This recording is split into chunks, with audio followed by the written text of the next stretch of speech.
Versus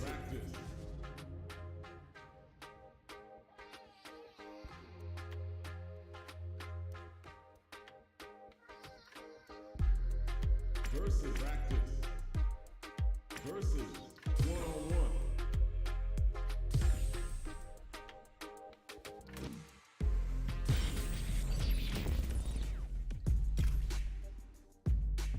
Thunderfoot settlement. Heroic as a tiger is. Earn my stripes cause you know I'm gonna die with this. Journey started young. Call me crazy, but you was not my psychiatrist. A lifetime of strife and struggling.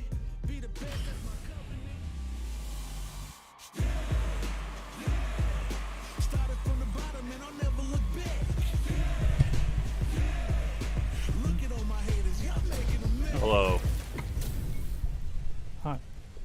Let me set up the broadcast real quick. So usually when the computers are done fighting for a game, I'm ready. So hold on.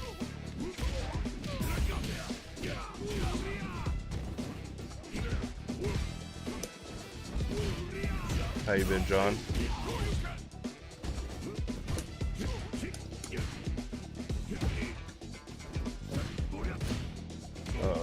I noticed my my stick seems to activate the microphone. I don't know how to. That's really funny. That must be. Do you have like push to talk on Discord? No, it's just automatic. I might be able to like set the sensitivity for it, maybe. Okay.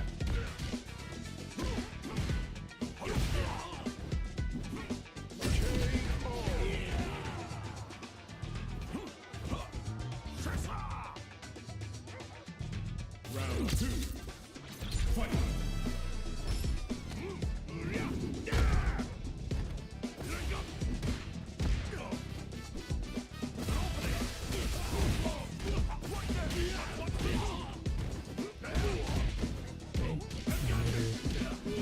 Maybe that'll work.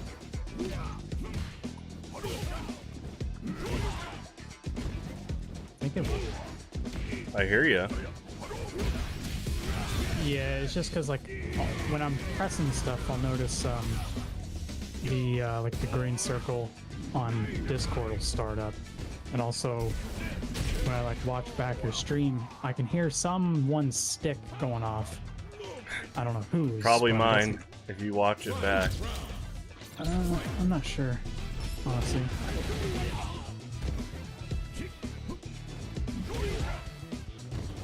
I mean, because like I was looking a second ago at Discord and it was picking up my stick, but now it's not. 'Cause I changed the setting.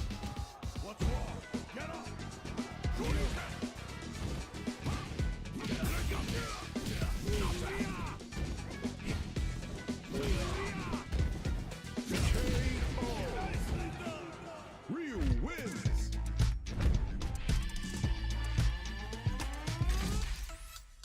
Okay. Let me go to your invite. Versus online custom room.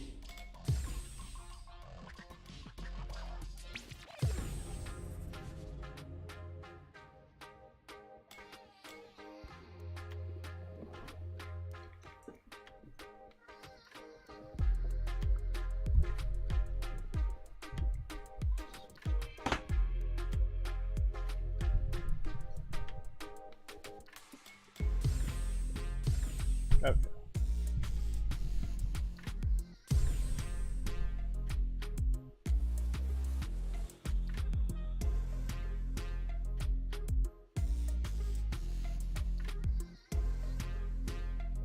Here comes a new challenger.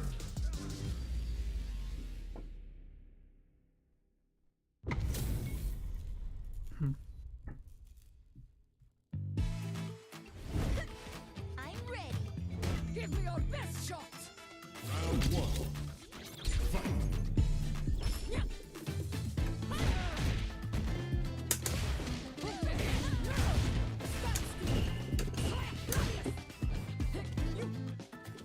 I'll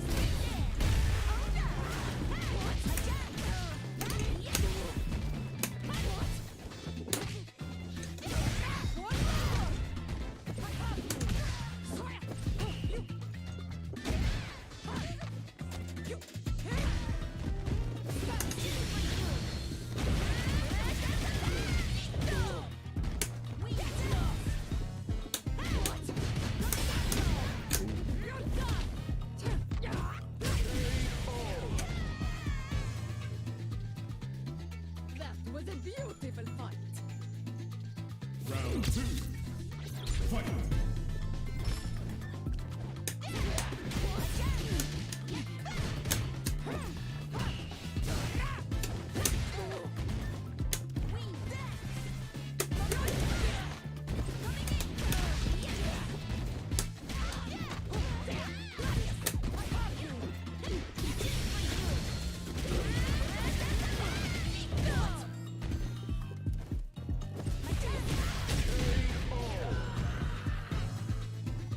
The voice of this spirit, only I can hear it.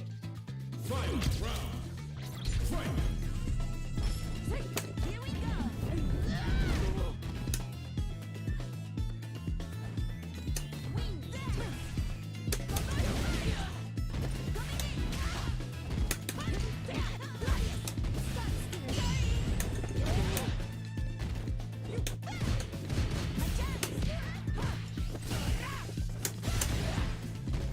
Here we go.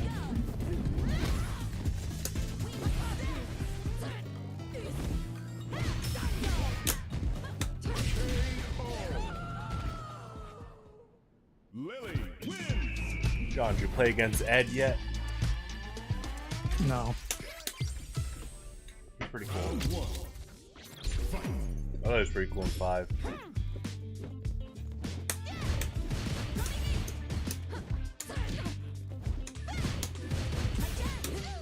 Though at the beginning of 5, before he was playable, he seemed pretty arrogant, but he had like a good like redemption path when they elaborated on him when he became playable.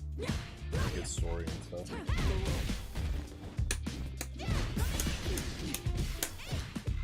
Or added to his story as in 5.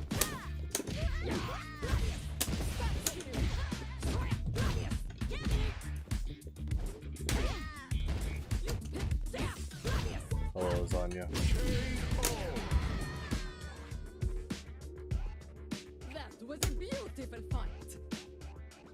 Round 2. Fight.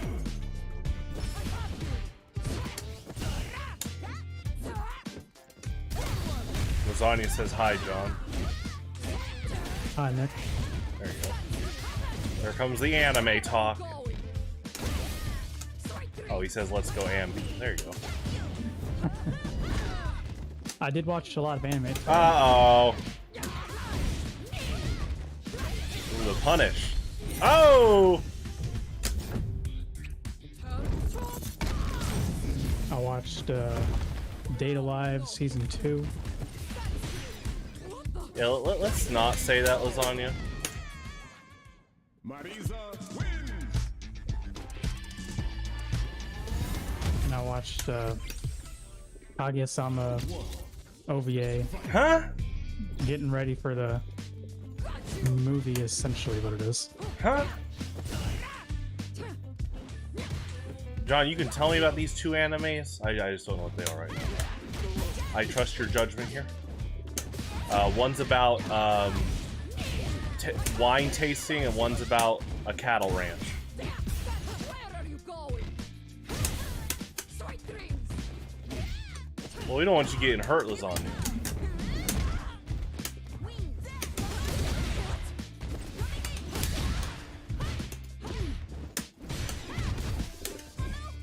Jump. Oh, damage.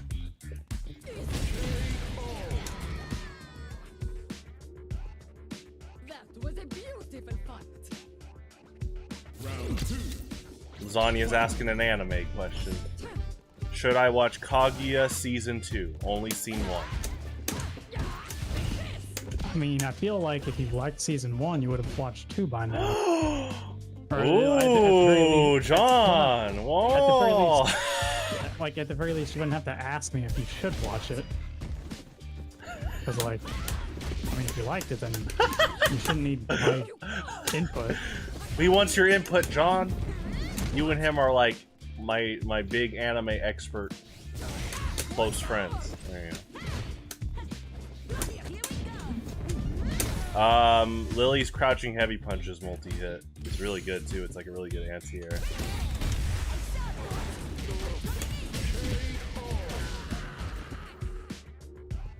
The voice of this Just don't watch it dubbed. I Uh-oh. Now, John, is this just negative bias towards dubs, or is it actually not good? No, I like dub. I mean, I usually watch sub nowadays, but I like dubs. It's just Kaguya-sama has a terrible dub. I do like Dragon Ball stuff. Like the Funimation one. I don't know if you like the, what was it, the Ocean one? It's over 9,000!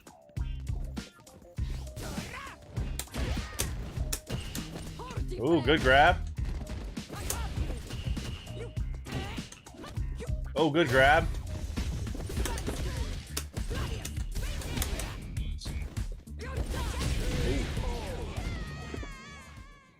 Marisa wins. It does have Whis as the narrator, but Oh, even he is not good. I think Whis' actor is pretty talented. Not good. What's happening? No, it's not his voice. It's, well, his voice work for the narrator is bad, but just how they choose to do how they choose to do the narrator for the dub is just not good for that show.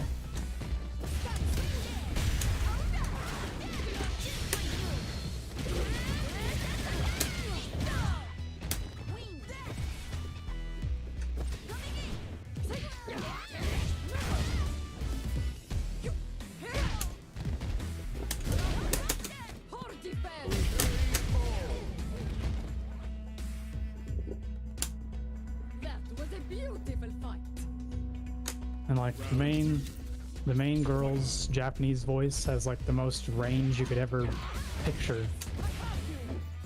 Range in a bad way? Well, you know, just range in what she's capable of doing. Like for that character.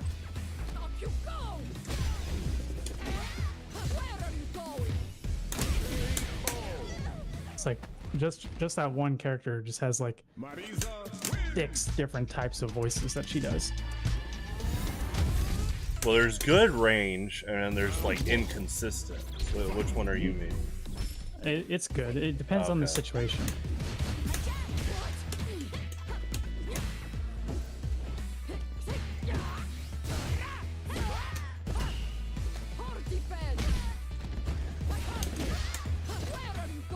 Mix up.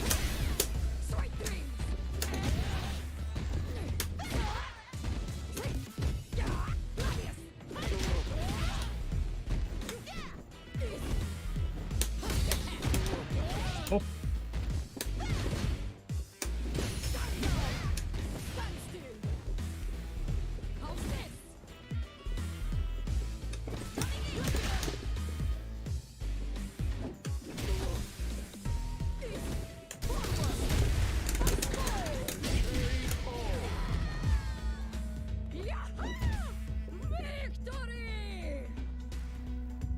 round 2.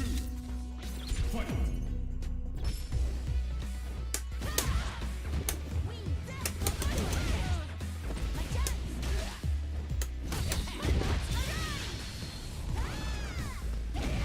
oh.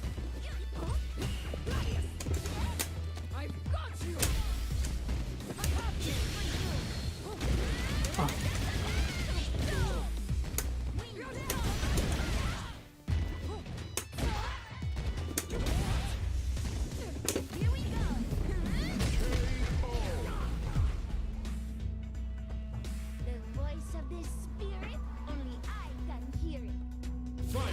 Round. Fight.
Yeah, Lasagna doesn't know if season 2 is a letdown or not. That's why he's asking you.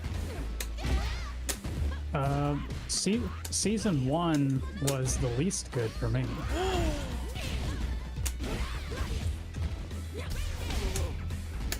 I thought like season 1 was already really good, and then season 2 and 3 were definitely better. They're both like very good, like amongst the best romances and comedies that I've seen.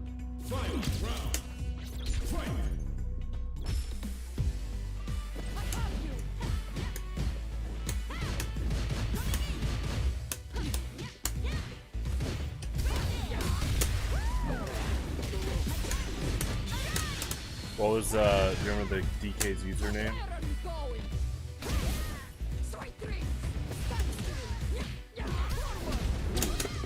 The stun!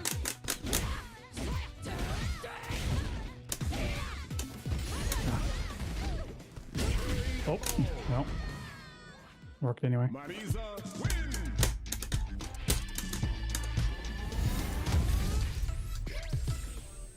Round 1. Fight.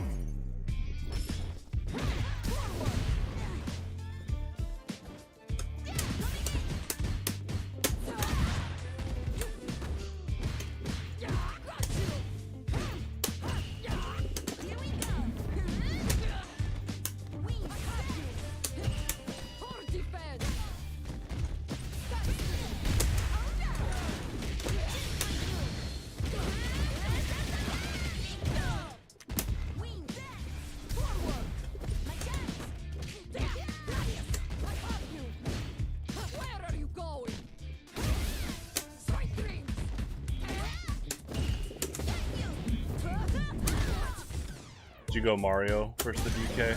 Good job.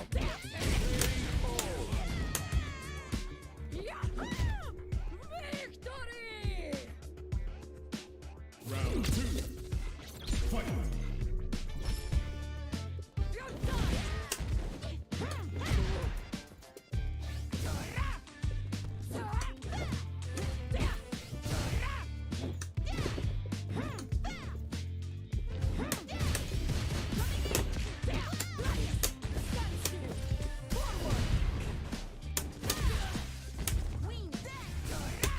Ooh, I like the solo Mario run. That sounds pretty fun. I don't know when rank's gonna become free, but I know it keeps track of all the characters you use. Marisa wins.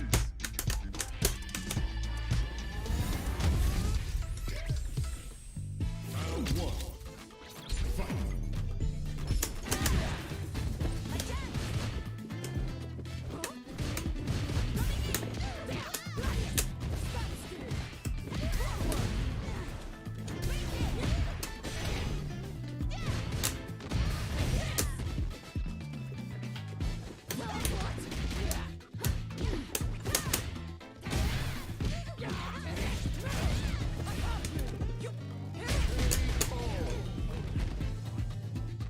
Yeah, Marisa's his secondary.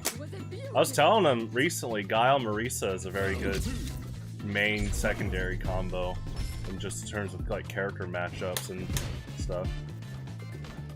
I mean, in this game you can like, this game doesn't look like it has like super hard, like really hard shutdown matchups. Like I shouldn't say shutdown, but like, okay, compared to Melee, there's no matchup that's like DK versus Falco. But even then, in terms of like how hard the character matchup can be in general, but still, Guile and Marisa, very good combo for a main and secondary, for just character matchups overall. Yeah, Michael's been wanting to play Street Fighter 2. He has it, and I know Michael wants to play Jamie. I think you'd like Rashid. I didn't think of that till now, Lasagna, but you would very much like Rashid. I can't remember who, but I was telling either you or Nick that he would probably also like Rashid. Yeah. His tornado's really tricky. It's like an unorthodox projectile. It like arcs up. It's really funny. If I didn't play against a lot of Rashids in Street Fighter V, it'd be interesting to see how I would respond to that projectile on stream. But like from the get-go, I knew I had to like crouch. And even then, it's still a really tricky projectile you have to maneuver around. And one of those supers is just him using a really big tornado. And it's like, it's kind of like a super version of Mario's Fireball, where you're testing how the opponent respects it or not as it's moving towards them. Well, not just in playstyle, because Rashid's very tricky. Personality-wise, he's very, like, outgoing, carefree, doesn't, you know, he's literally go with the wind kind of dude.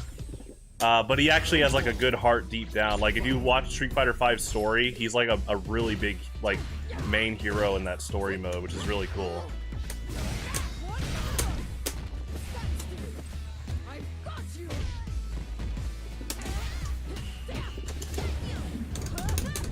Oh, gotcha. Yeah, good punish. Yeah, he's really cool. I'm sure you've heard his theme song in 5. I haven't sat down and listened to his theme in 6 yet. I've heard of it. I've heard it in like in-game and like in his trailer, but I need to listen to all of it soon. Him and all the DLC characters.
Yeah, one of the big good things about her level 3 is that it's just no matter what puts you in the corner.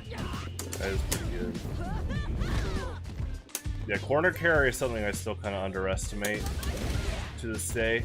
Like when like that Street Fighter 4 video you saw today, where they talked about Zangief's German suplex being a corner carry. Like, I just forget how good that aspect is. It actually just does more damage than SPD. It has, like, less startup and range, but I saw it as, like, oh, this is the move you do, sometimes, like, out of focus attack, because it does more damage. But the video made a good point about how good of a corner carry is. Now, of course, the person that made the video was, I don't know if, like, who they were, but they're a bit salty. Just overall in the video is pretty funny. Just how salty they're getting over 4. At least at the end, they're like, I do like Street Fighter 4, though.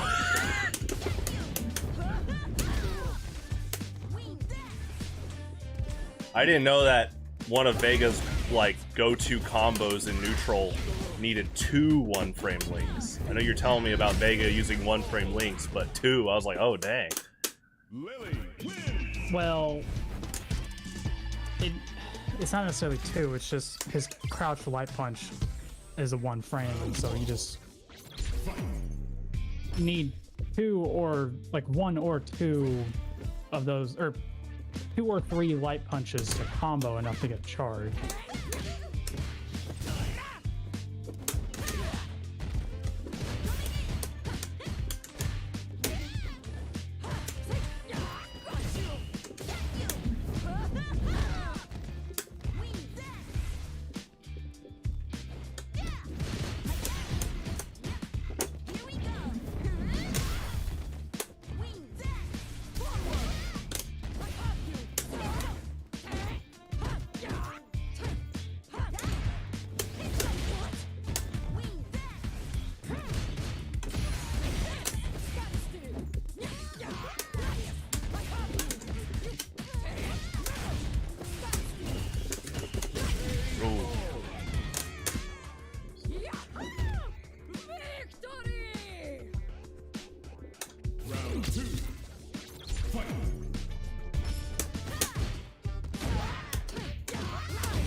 of this spirit, only I can hear it. Final round. Fight.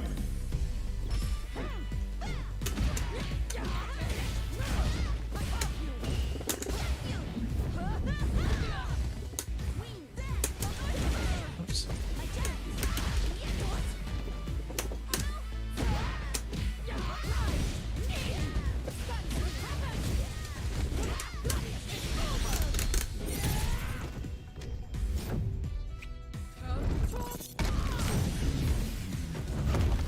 Now you know history.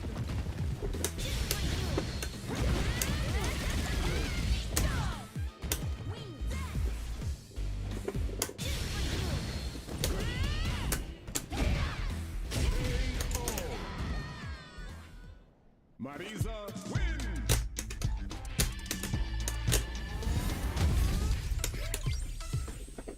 Round one. Fight.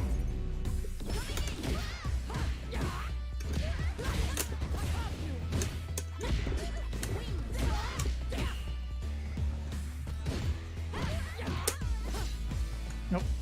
All right.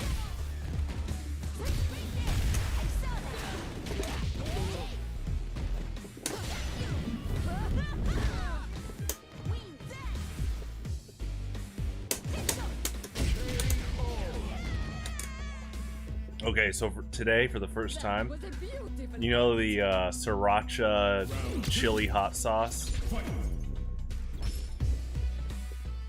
I guess. You know, it's the red bottle with the rooster on it.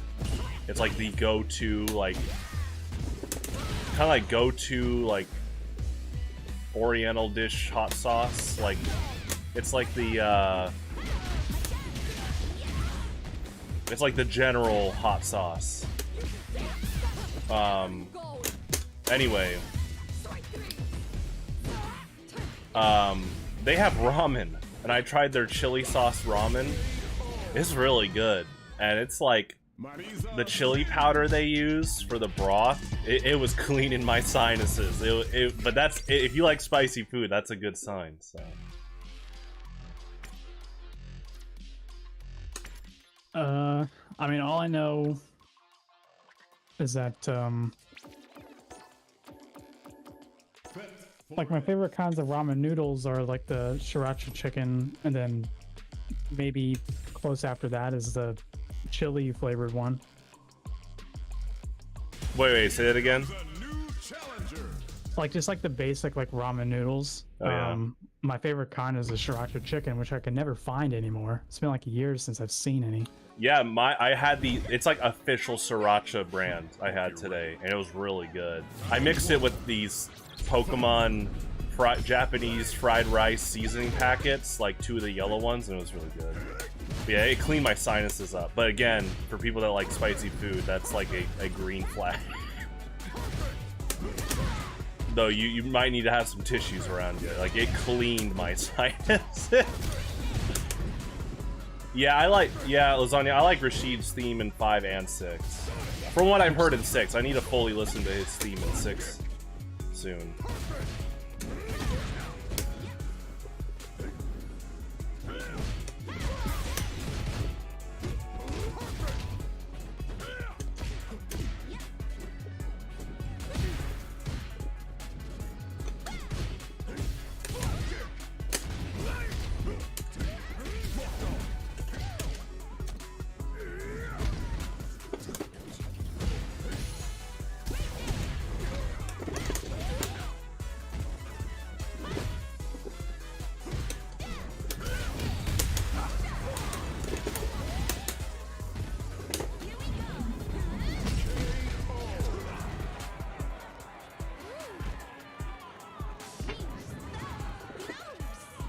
Yeah, the story of Sriracha is actually kind of nuts.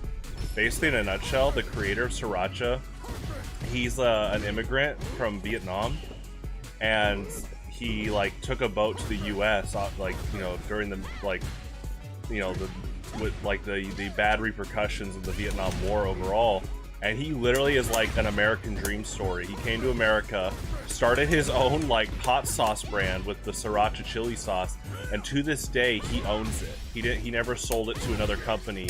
So like him and his basically like family still own the rights to it. So when I bought that ramen noodles, the official sriracha, I mean that like supports him and stuff. It's really cool. Definitely, I recommend looking it up sometime, like on Wikipedia, just like sriracha hot sauce, and learning about the guy.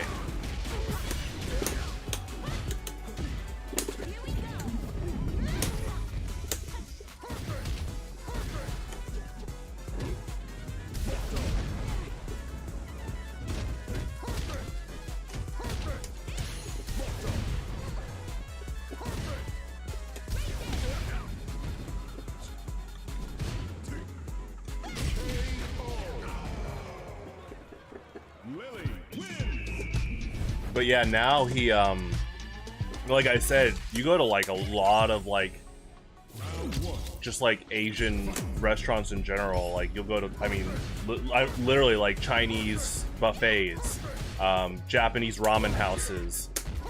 They'll have sriracha a lot of the time. It's pretty cool to see that that's like a just like a go-to like hot sauce, like in general.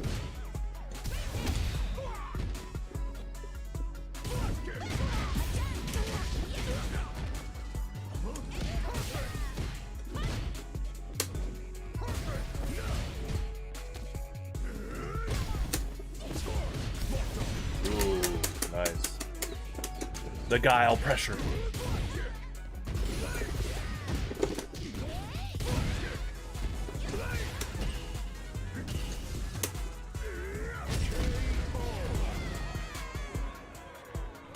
I'm just on another level. Round 2. Fight.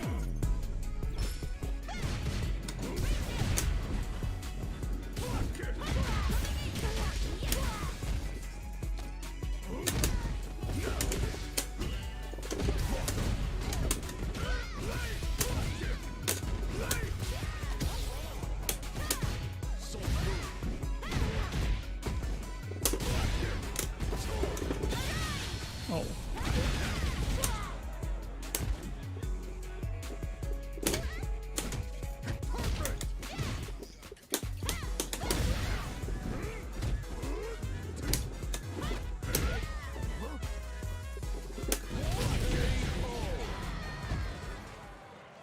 Guile wins.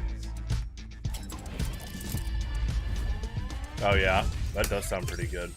Well, I'm not a picky eater. We've talked about this lasagna. When I eat tuna, it's usually cooked, like in like creamy tuna noodle, casserole, stuff like that. I'm not against tuna in a sandwich. Like if someone made like a grilled, like a toasted Subway sandwich, I'd love to try like a toasted like tuna and American cheese sub. That sounds really good. I need to try that soon. I'll probably go to like Mr. Good Sense soon. I like Mr. Good Sense a bit more than Subway. They do have like, now Subway does have like oil and stuff, but I like that Mr. Good Sense, like, they were like the first sub place where, you know, like some of their toppings was literally just like salt and pepper. And I was like, holy crap, that's actually like a really good addition over all the subs. Oh, I'm not against cold tuna. I just often eat it cooked. I would love to have like a grilled, oh, like a grilled toasted tuna sandwich. So I probably will go to Subway. I don't know if Good Sense, I'm sure Good Sense is toasted by now. At least to compete with Subway, I think they would. Ooh, good reaction.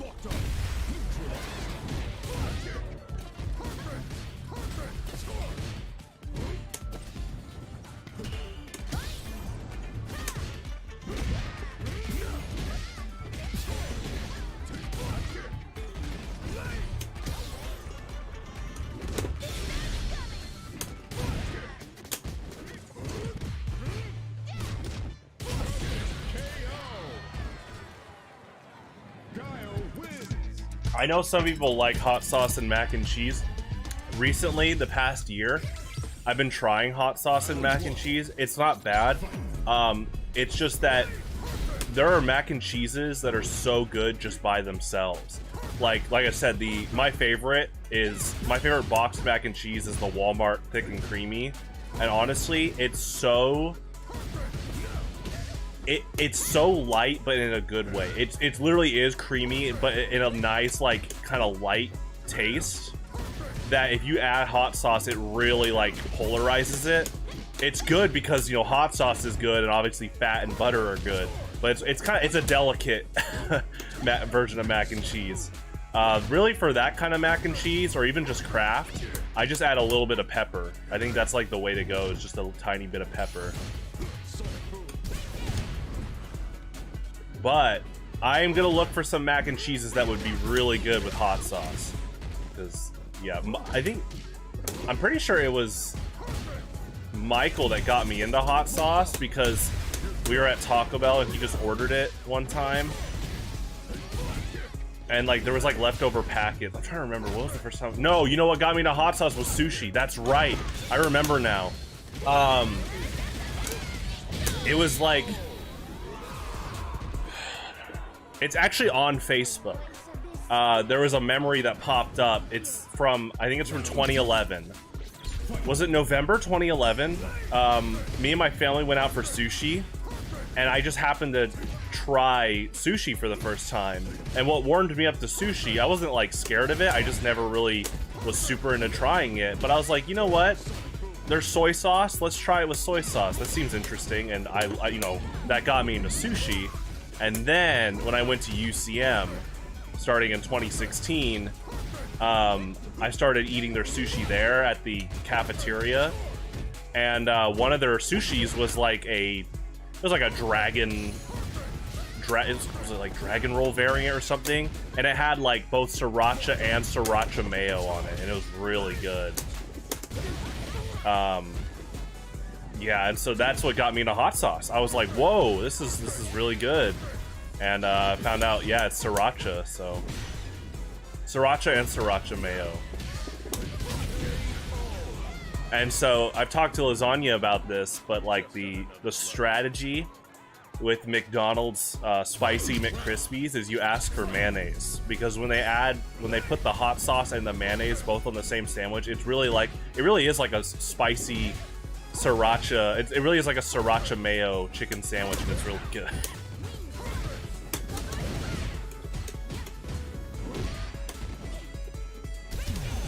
That's my favorite McCrispy, is just like the spicy with mayonnaise added.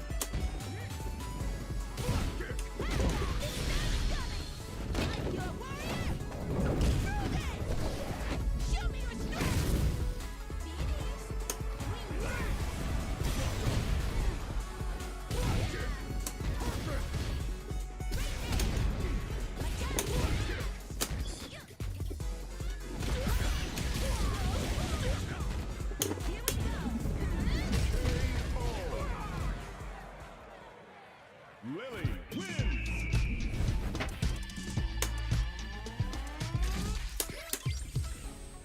Round one. Fight.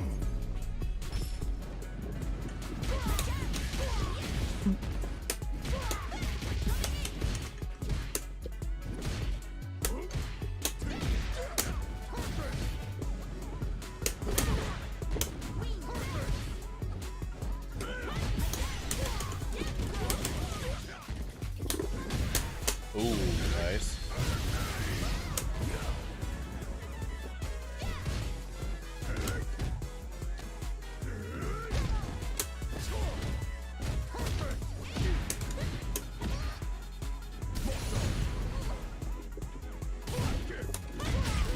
Yeah, John, you already opened my eyes up to years ago. You were talking about how good Guile's normals are. I think it's like that in every game overall.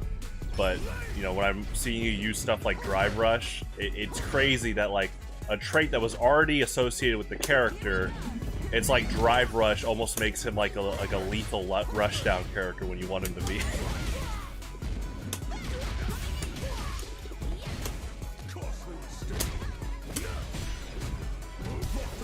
Ooh.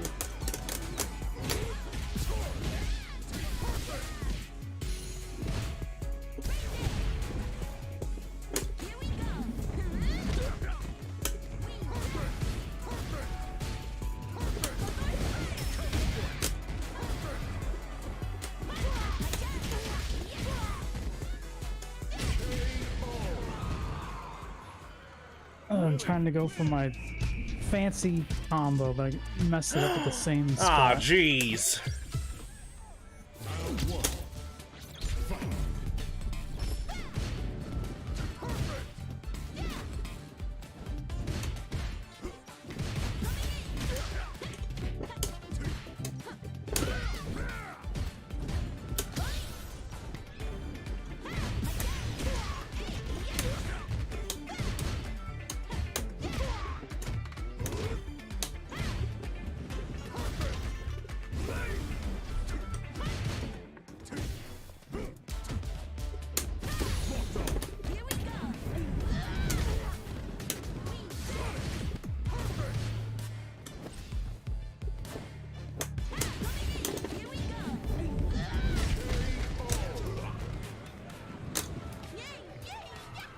Did you see that? You'll never win against me.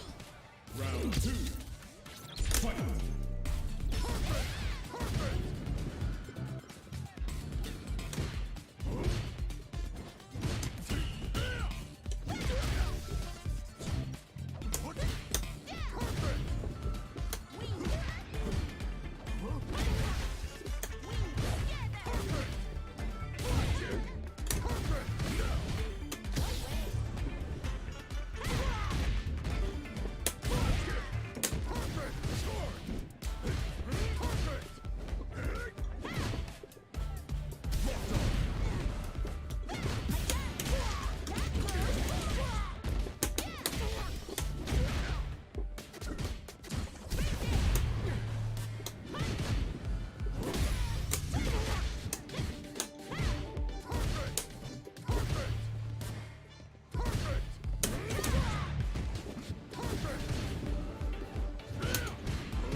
Nope.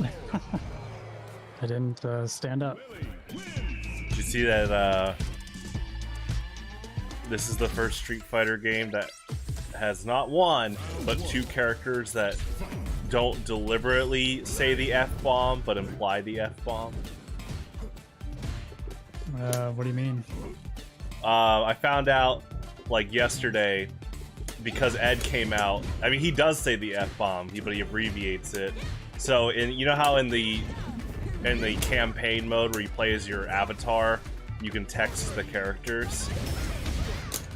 Yeah. If you text Ed, there's something that, like, makes him mad, and he says JFC. It's like, oh, jeez. And then, I didn't know this, but when Jamie misses his, like, level 3, he, like, says the F-bomb, but, like, stops himself.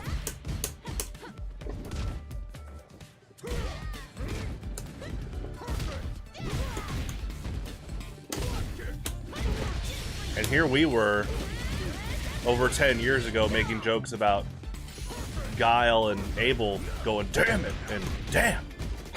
And they missed throws. Ooh.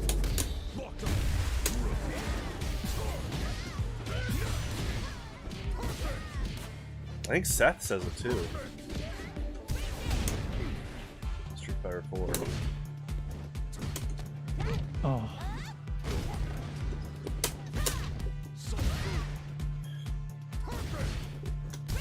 Oh, good job.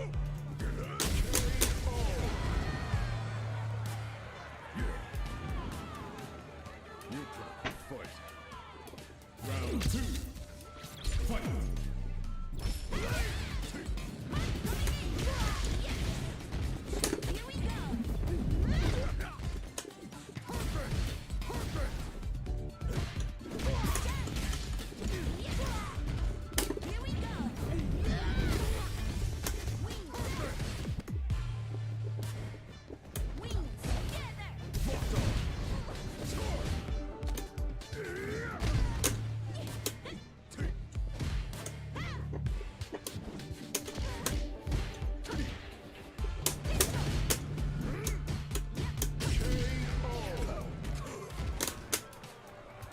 The voice of this spirit, only I can hear it.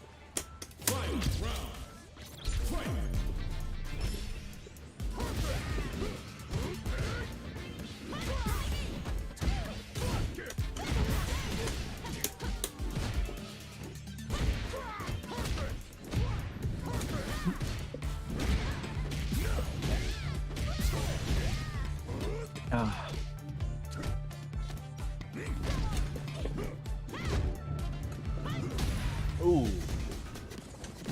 Nice. Oh my god, his inputs, dude.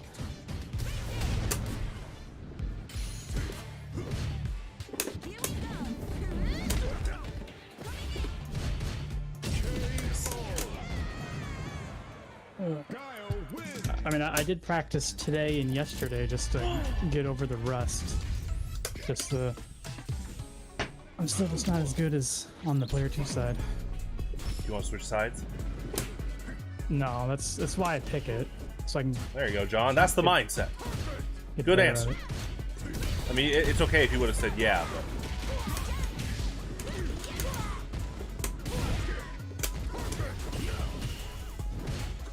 See, John, now you're on the player 1 side. And you want it to stay it that way, huh? Keep it like that. There you go. Oh, oh. Uh-oh. The pressure. The punish.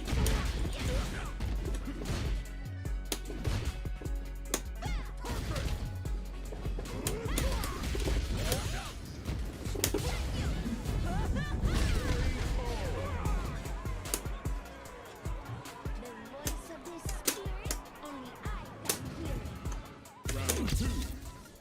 Fight.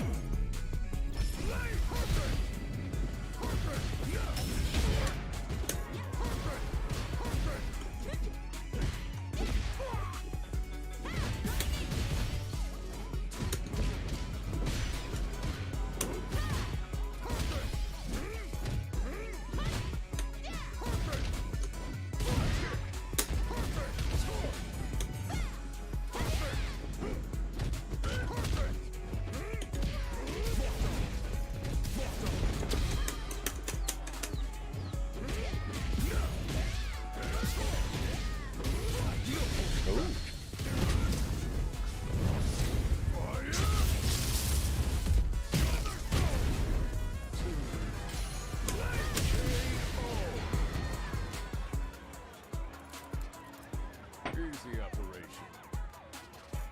Fight round. Fight.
Ooh, nice.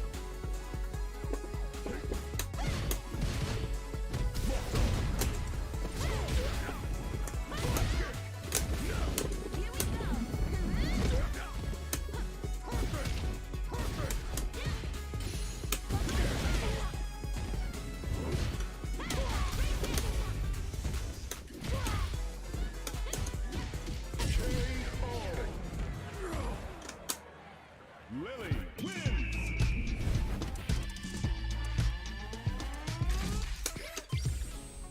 Round one. Fight.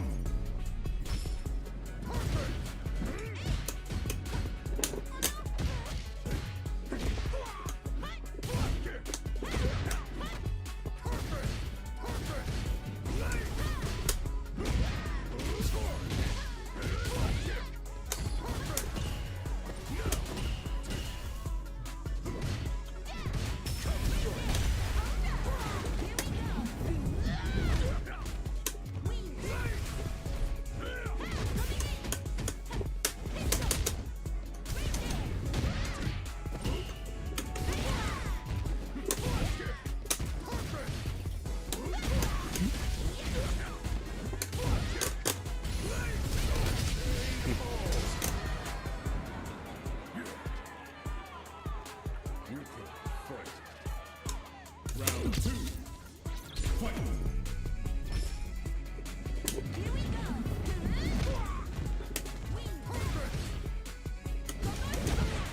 Nope.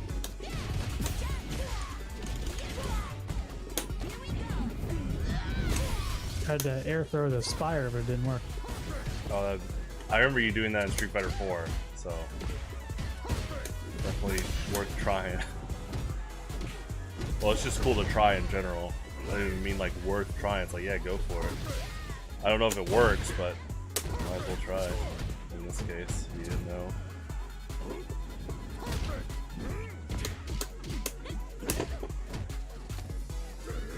I don't see why it wouldn't. It's like in 4, he's, you know, T.Hawk was considered airborne, and she is too, so.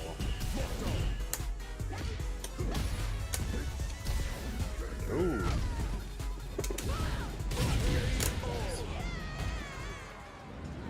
Guile wins.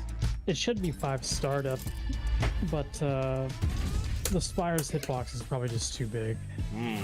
That's something to consider for sure. Interesting. I'd like to know the answer for sure. It doesn't have to be tonight, but yeah. If you find out, let me know. Or else I could look it up too. Oh! Oh! It confirms. Uh-oh.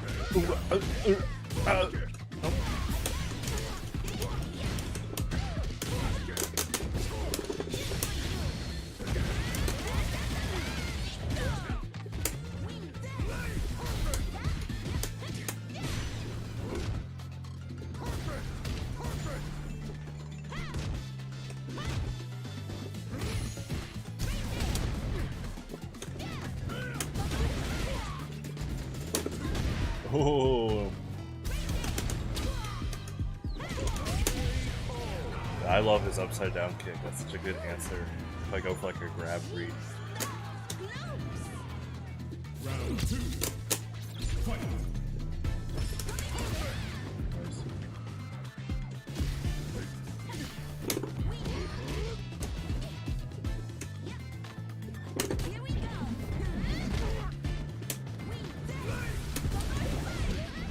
Good punish.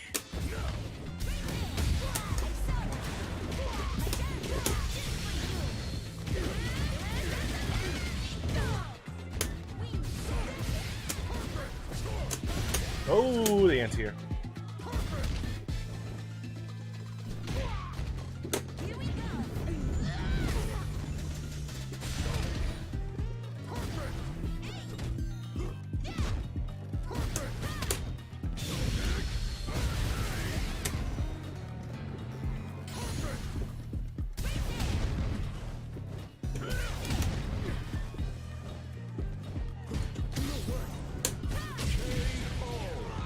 I'm surprised that Hurricane came out because the input was really weird.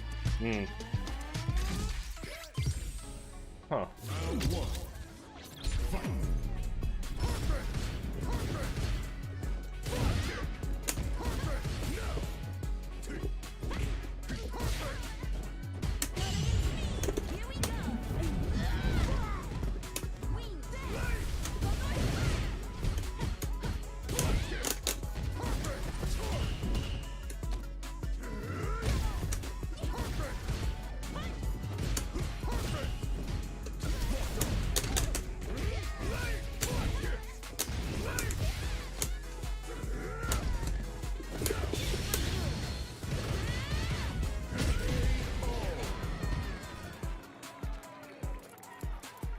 Easy operation. Round 2. Fight.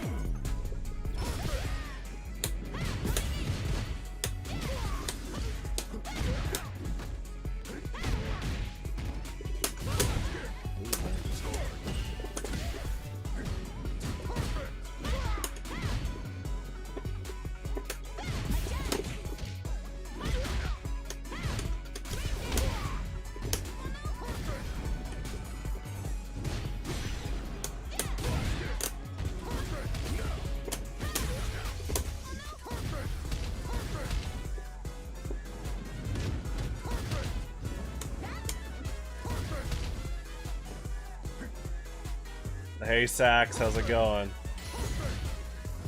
Yeah, you're actually you're talking to me and one of the oldest Pokemon players in the Alanos Gateway community amongst us, because John played a bit of the TCG with me in 2009. Yeah, it was pretty fun. Hey TRK, you're both here at the same time. How's it going?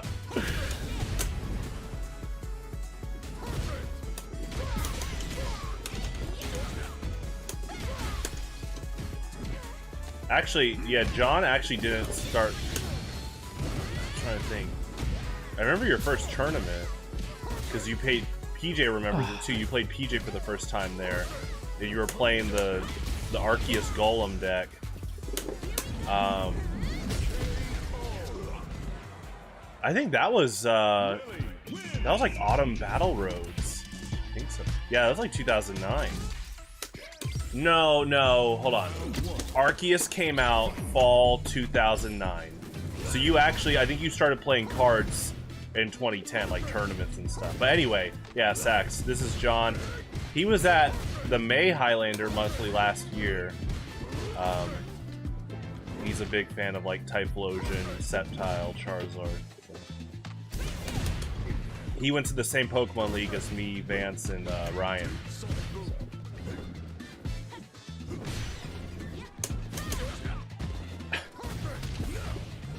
Oh geez, Sax.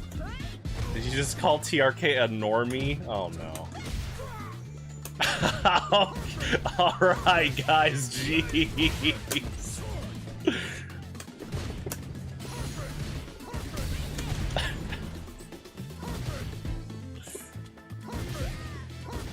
Yo, Sax, TRK says that the August monthly should be called the Highlander Super Bowl, because that's when he is supposedly flying back to the US to play.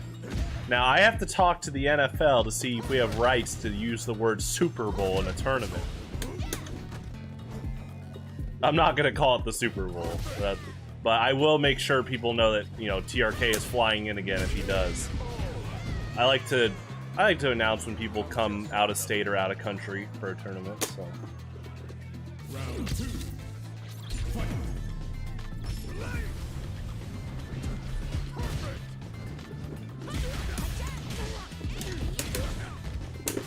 Ooh.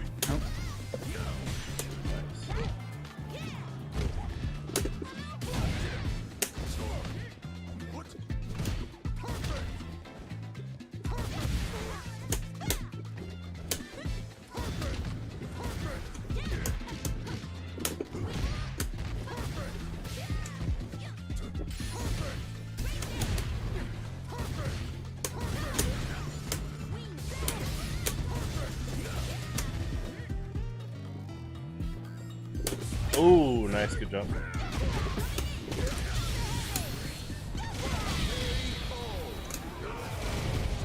So I need to... I think a really good thing to do with Guile that I need to do is do his sweep to Guile high kick target combo. Okay. Because even though it doesn't do like the most damage, but it has like really good corner carry, which is like really where I want to get anybody. It'll send you like almost a whole screen away. That corner carry. Lily wins.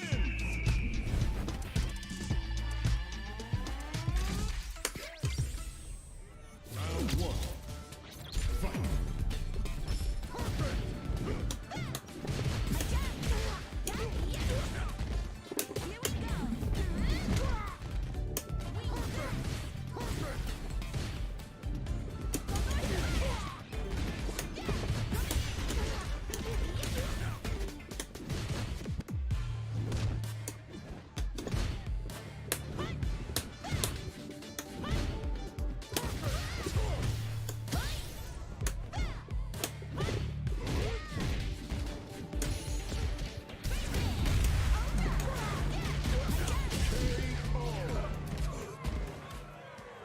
Okay, TRK, let's not get arrogant.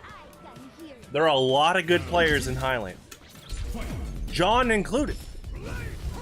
You can't just say that the, quote, alliance will win in August.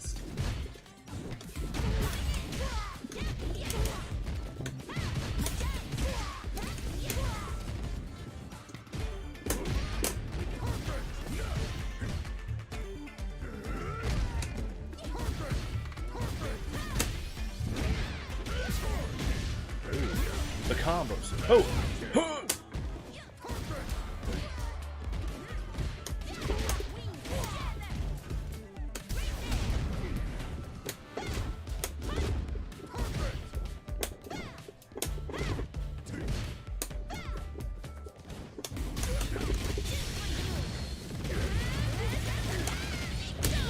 Okay, 1 second. Lily wins.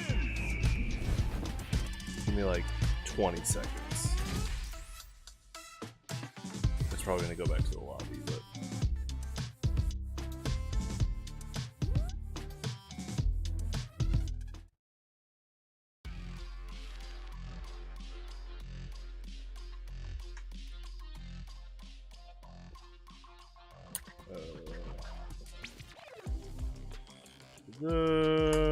one second.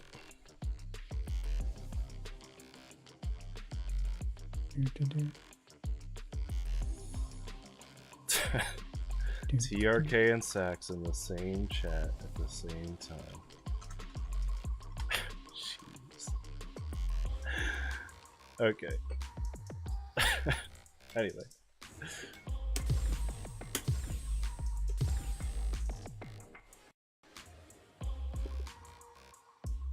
Here comes a new challenger.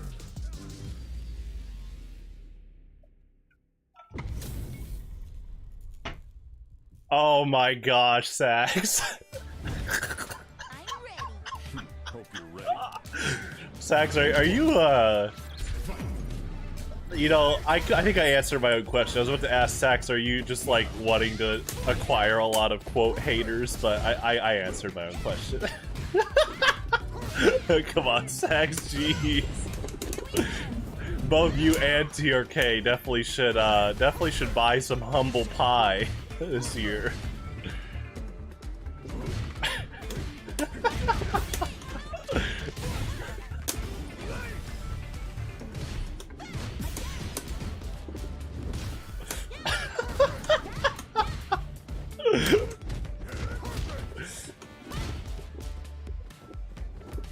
Well, see, here's the thing, Lasagna. Sax, and I guess John can hear this too if he hasn't heard about it. So Sax wins last month's monthly, and then he puts a $25 bounty on himself, saying he's not changing his deck list for this month, and whoever beats him and wins the tournament gets 25 bucks. And there was like an extra bounty It's like if you just beat him, you get 15 bucks. What was the extra bounty again, Sax?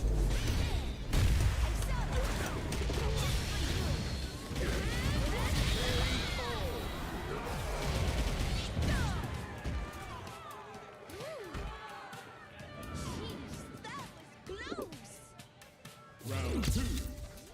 Fight.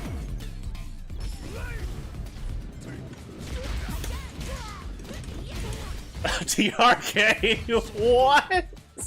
Okay, guys. Jeez.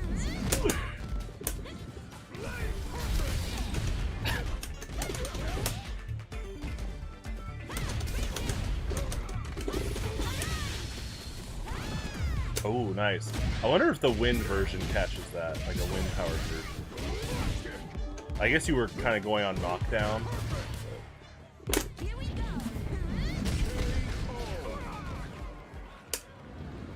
Lily wins.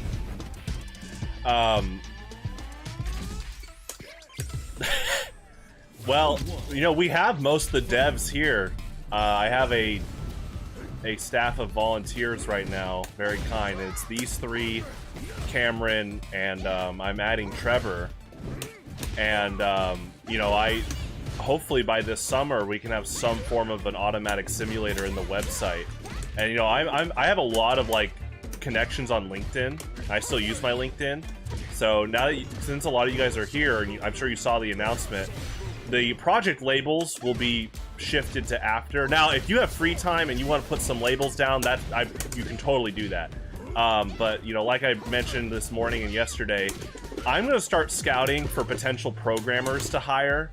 I will get a little bit of my own funds, and I will pay this person to basically be like, hey, can you put like a basic form of matchmaking and code like 100 the Kanto Pokemon in the simulator, and then after that, you know, they can hand me the code, and then I can put in the rest of the Pokemon as time goes on. So.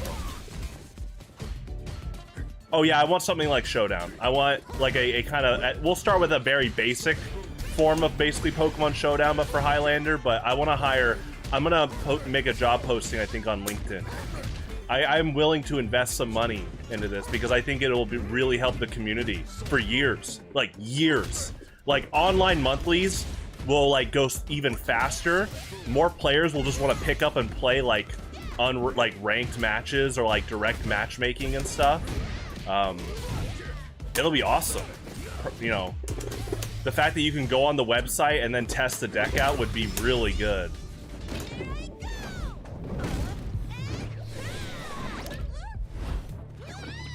Oh, thank you, Kuda. Yeah, thank you. After this game, let me put my draft pick in real quick. Yeah, I want to get a simulator up by this summer. I think we can do it. Like, Cameron's a very talented coder. I got my minor in computer science. I think you guys are all very skilled in just like understanding certain aspects of like marketing and understanding how to like... And basically we're getting a Showdown for Highlander. That's the end goal. And we can start pretty basic, so...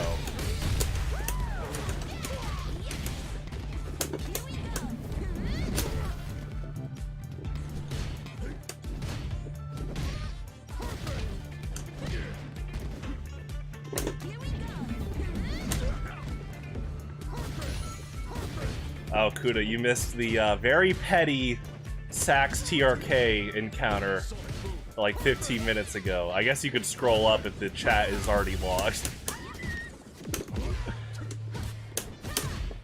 Oh, nice punish.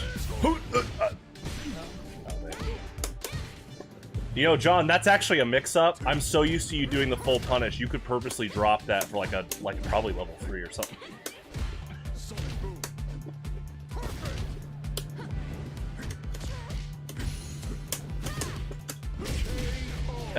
Yeah, okay, let me, alright, like 30 more seconds, John. I'm gonna make this, I'm in a Pokemon Draft League. I'm gonna make my pick real quick. We started drafting today. Yeah. Okay.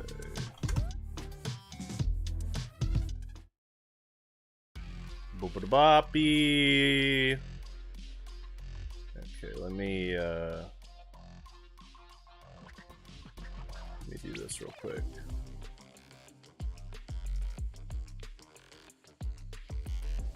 I have to do like a quick scroll. Okay, I'm checking if the Pokemon got taken. No. Okay. Alrighty, let's get back to it.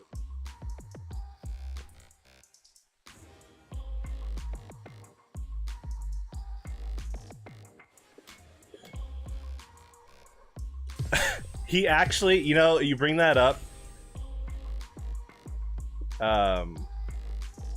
Okay, if you can't hear me,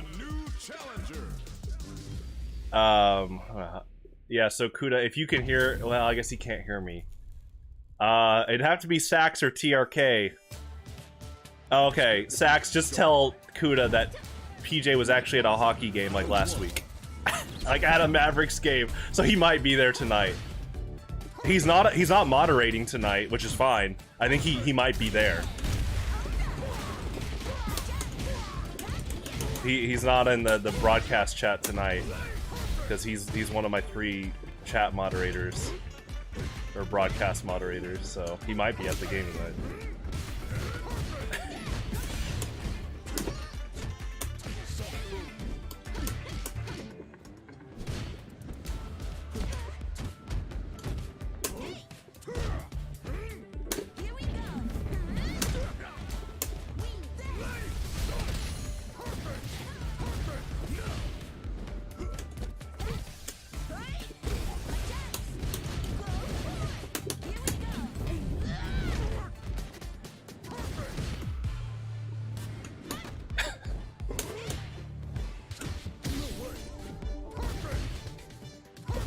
Cable Dahmer. The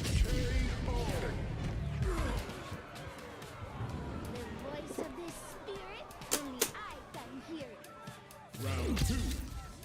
Fight.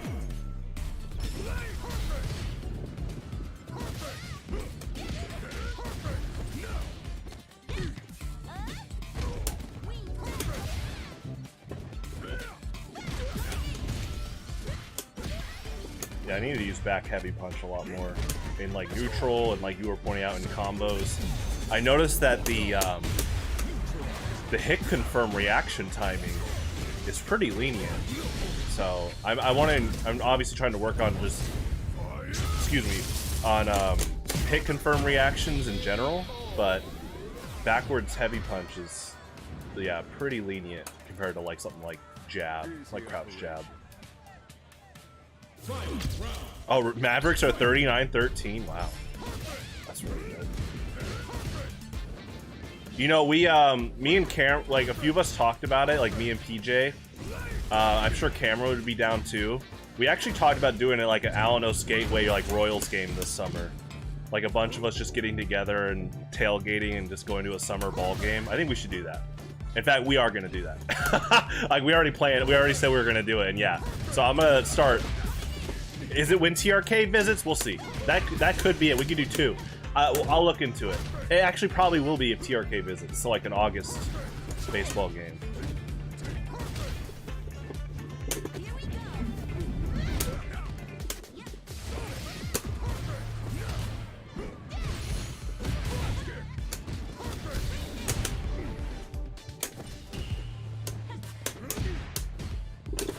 Ooh. Good walk back. Yeah, I mean, if TRK is visiting again, Kansas City, we're definitely doing the Worlds of Fun Royals game combo. Ooh, good grab.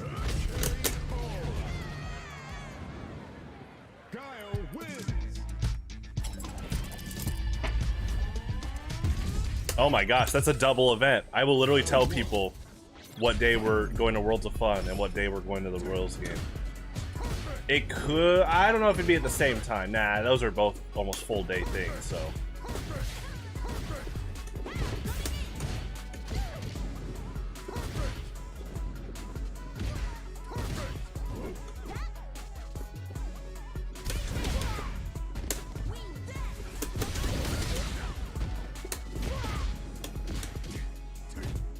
Plus Alex. I'll have to talk to Alex. I mean, he's been wanting to come to Kansas City for years, so.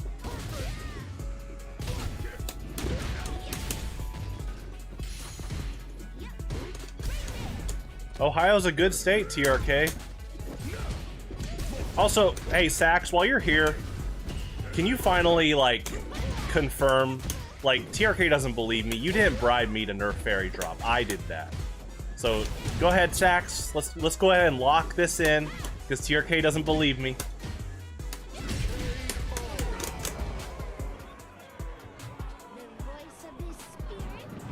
He's making accusations of bribery. I'm like, TRK, that's not true.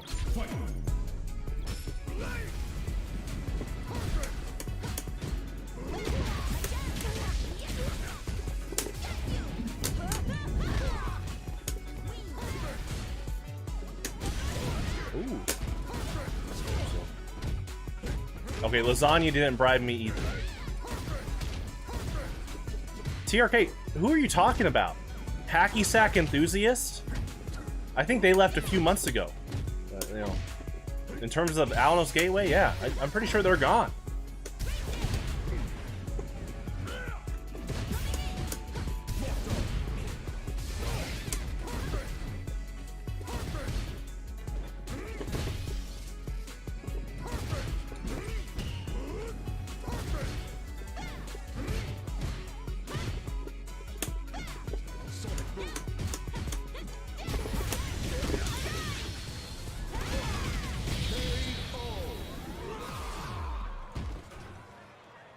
Lily wins.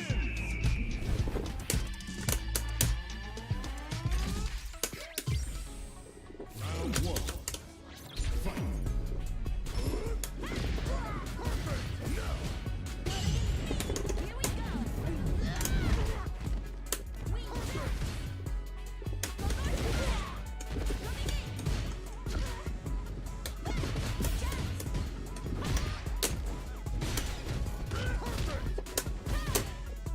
The punish.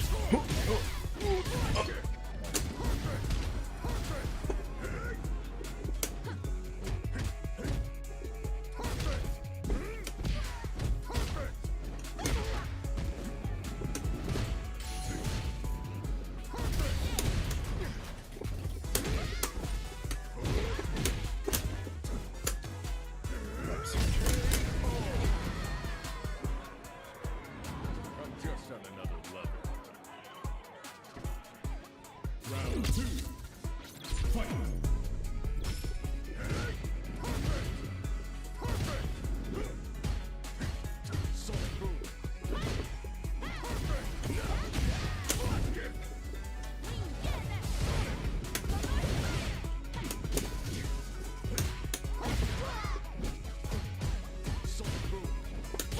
Ooh, nice. Good punish.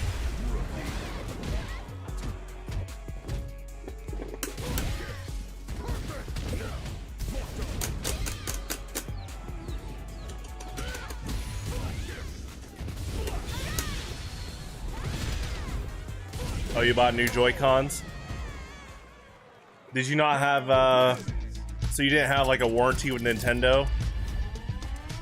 Sounded like some kind of stick drift or something, you're telling me.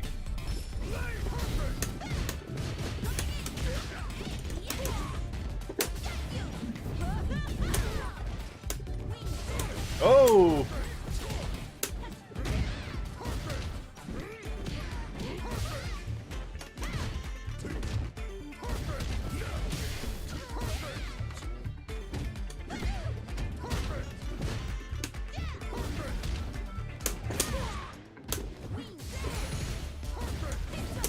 Me or TRK Lasagna? I do like the Pro Controller a lot. I just bought a new one from Micro Center and it's really good.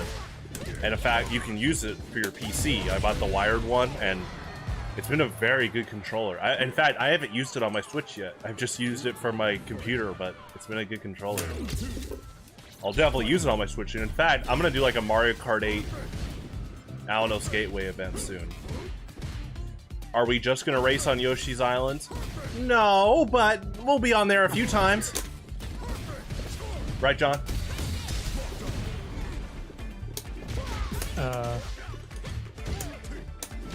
John, do you have Mario Kart 8? On Switch, yeah. Okay, John. John's in! Oh! Yeah, I'm gonna probably later this month, like just do a Mario Kart 8 giant group event where we all race, and I'll stream it.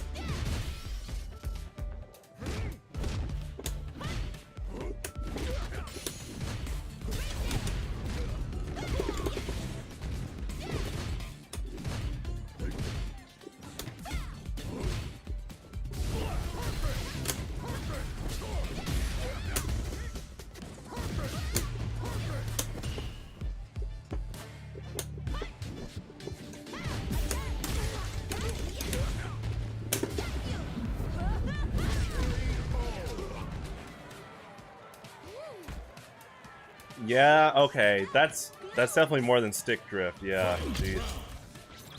Okay, TRK, you're just trash talking Sax, and he hasn't even said anything about Mario Kart.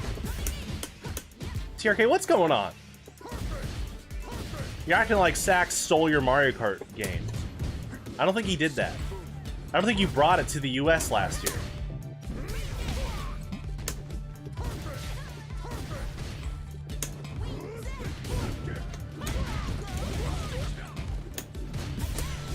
Oh!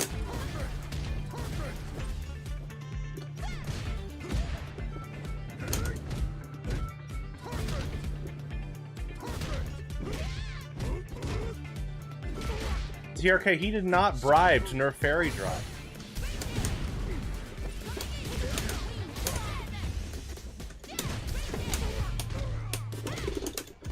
Yeah. I don't know if level 2 works. But I definitely tried to go for it. Gotta work better on getting that input out in that scenario. Lily wins.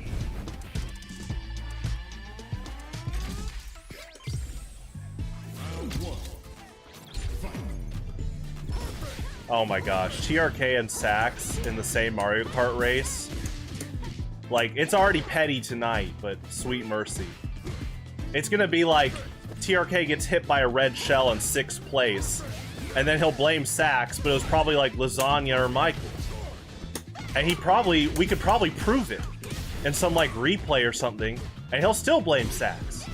TRK, what's going on?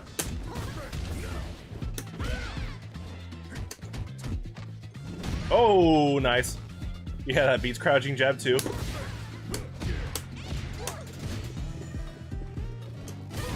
Nice.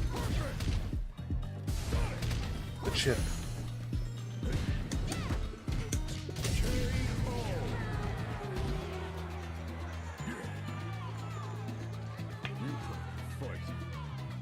Round 2. Fight.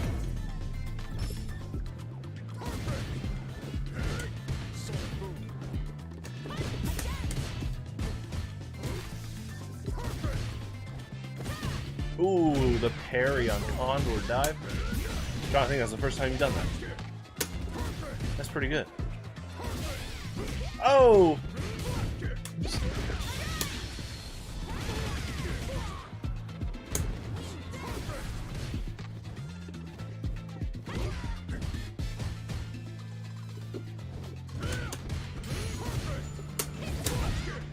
The defense.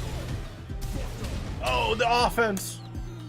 This is what Lasagna's talking about.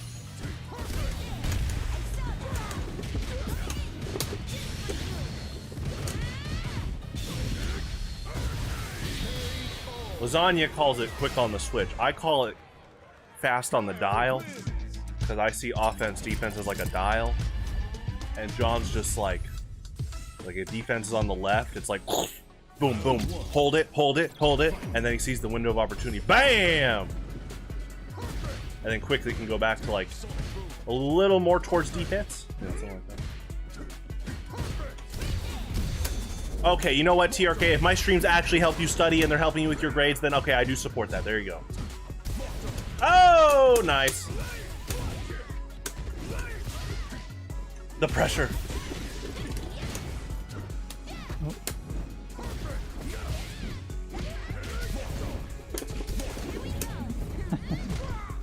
I gotta keep that in mind. That Mexican Typhoon beats like every drive mechanic. I knew that like around the time we both started playing, but it's definitely something I gotta like keep in mind more to practice, like actively as I play.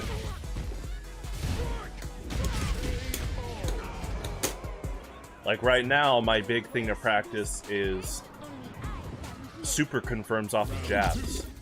So that's a big thing. But you obviously, when you do that, you don't want to like dismiss other things to keep track of. Like, oh, look for drive impacts, or like I just said, try to go for like Mexican Typhoon. I guess it's like a blend of read and reactions. It's like on the fence, kind of like melee, like tech chasing. P+.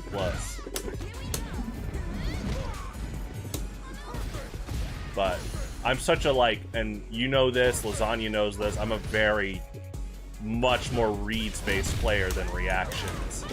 That doesn't mean I should dismiss reactions, though. So, definitely trying to keep both honed.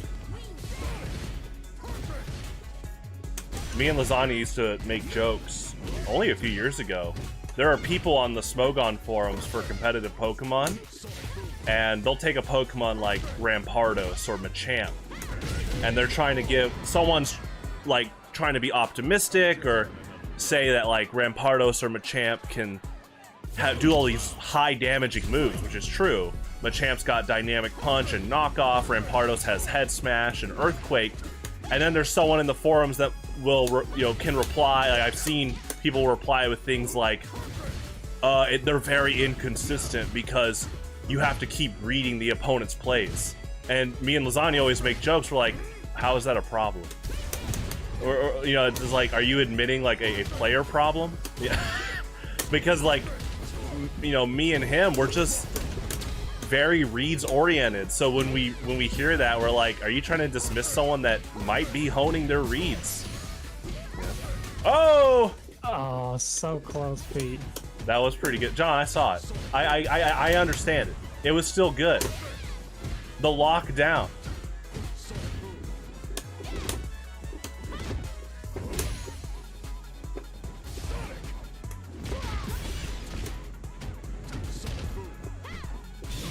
Uh-oh. The chip.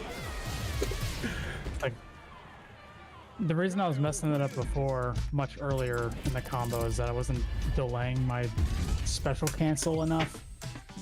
And, like, after that overhead section, like, after I get the overhead, Yeah. you have to do it, you have to delay it even more. But I almost got it for the first time in a match. I'm honored. Now, John, if you pull it off on someone on rank, that won't be honored anymore. Just kidding. It's fine. Like, if you pull that off on Dale, that's just gonna be funny. That'll be a one and done. You're gonna one and done Dale? No, if I do that, the opponent will one and done. Oh, he would one and done blacklist you. Another guy all blacklisted.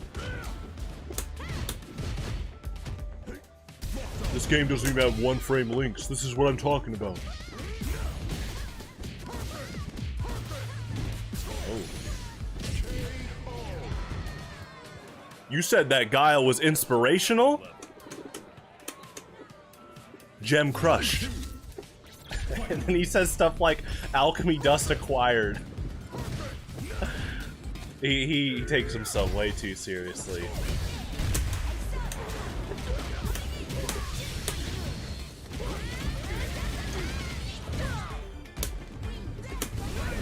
Ooh. Huh.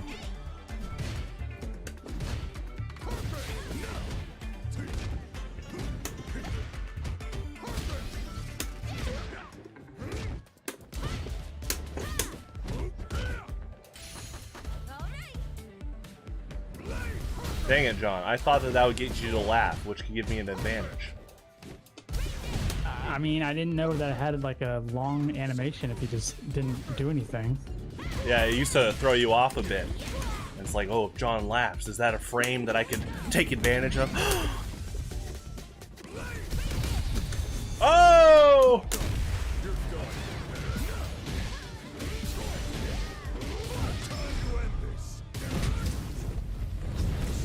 Yeah, I was wondering how long, though, you would, like, just get used to it. So I gotta keep that in mind. Will it make you laugh? Oh, that was cool. Will it make you laugh in the future? We'll see. It could. Did you know about that combo, or is that improvised?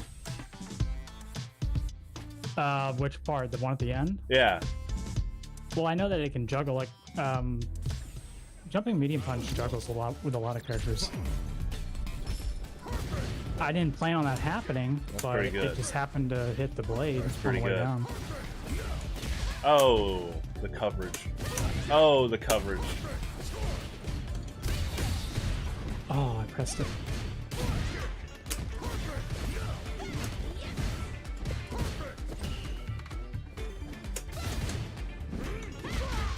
Oh.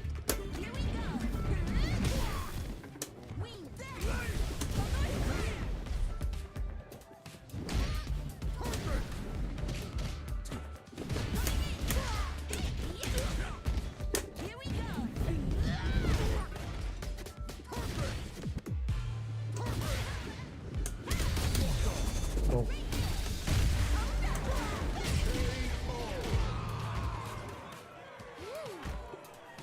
Jeez, that's close. Round 2. Fight.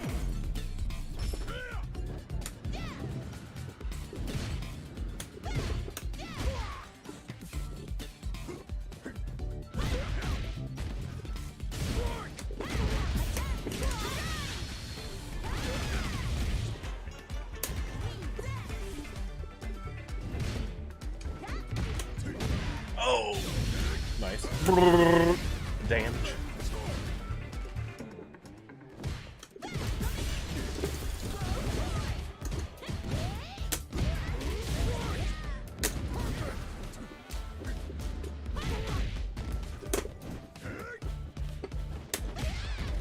The chop. Oh.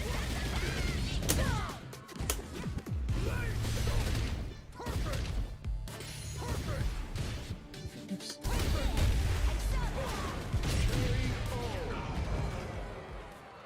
Lily wins.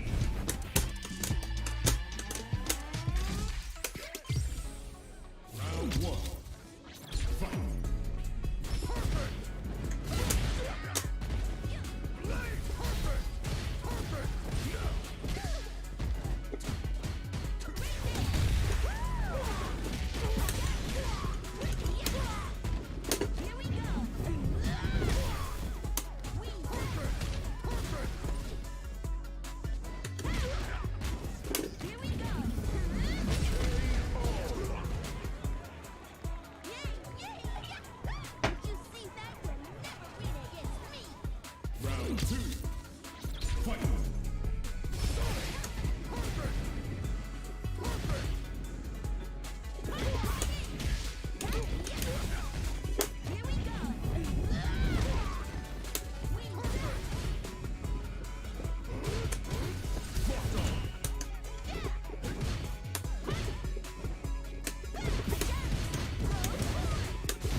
2+, I guess.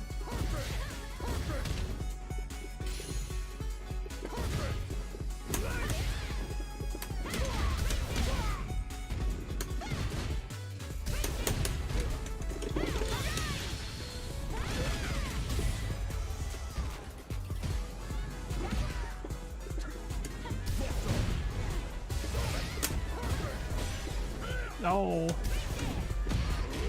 Nice. Guile wins.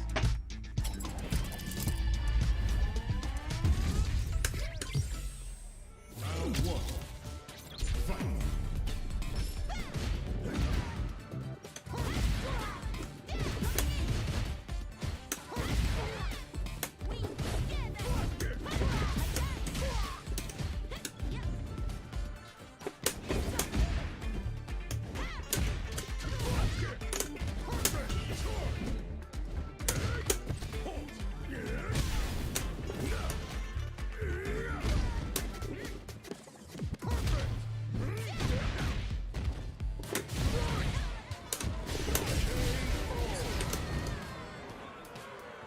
I'm just on another level. Round two. Fight.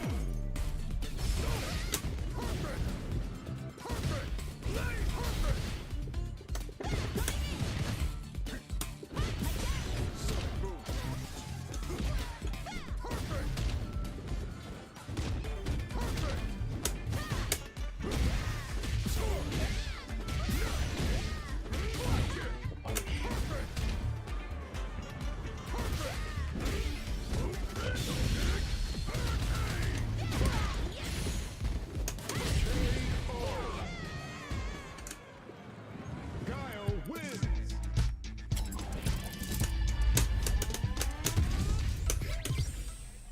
Round one. Fight.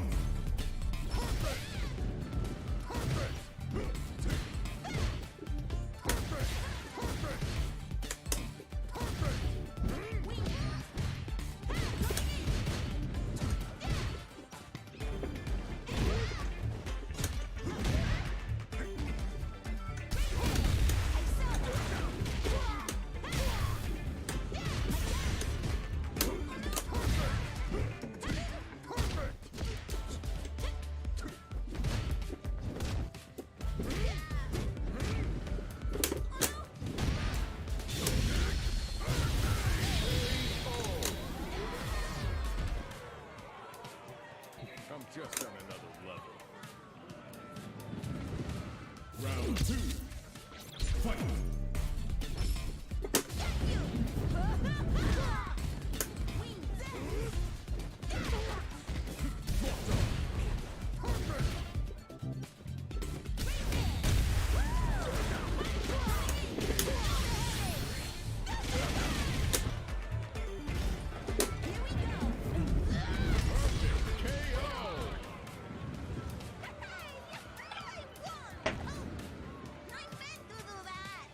Fight! Round! Fight!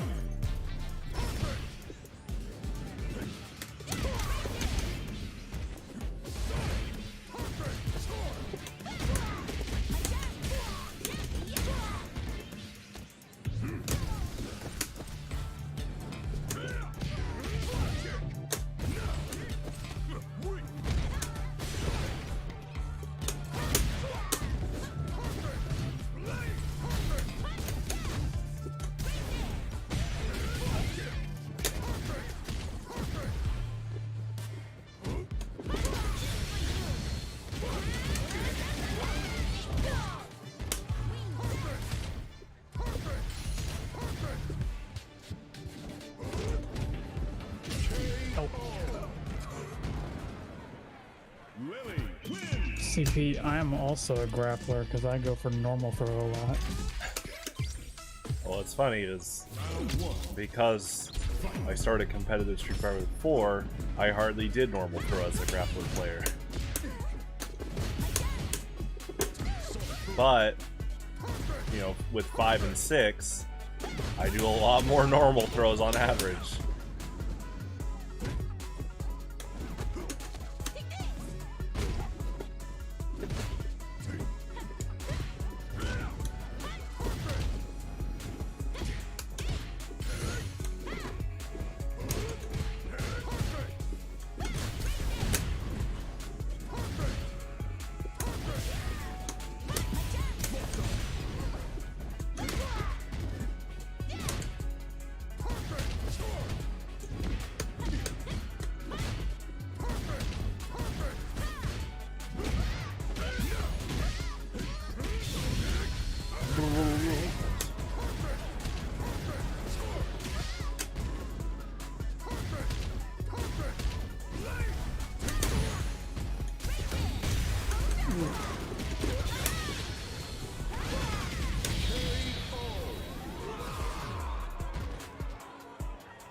Round two.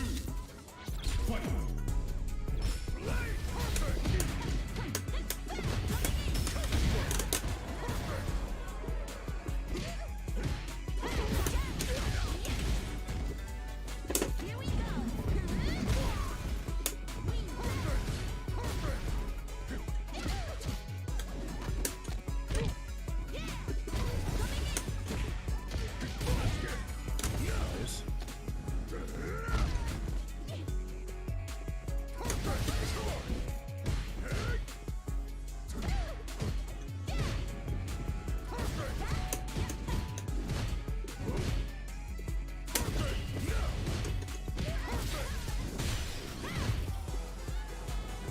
Ooh.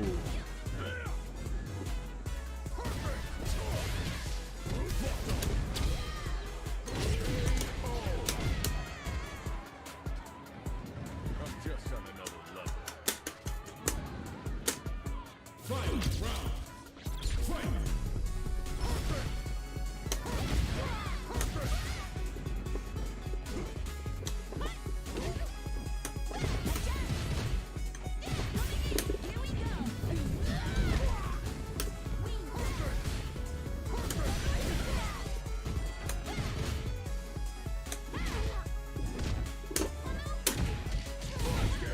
Nice.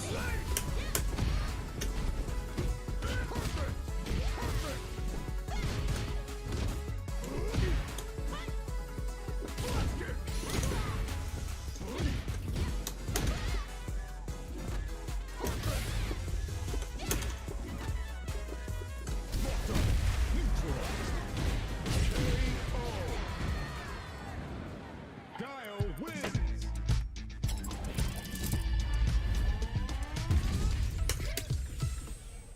Round one. Fight.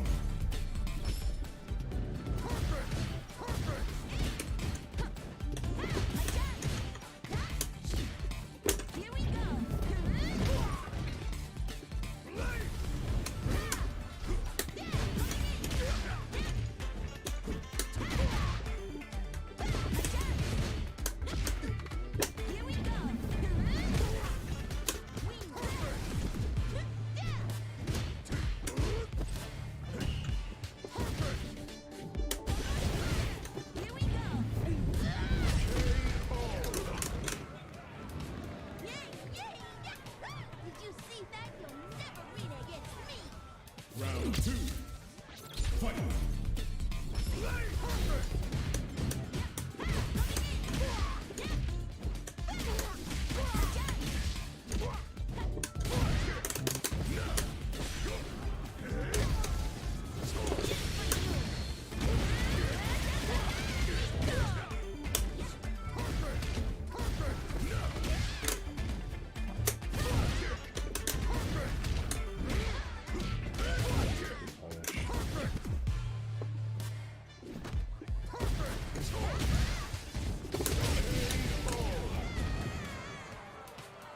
I'm just on another level. Final round. Fight.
Oh, nice.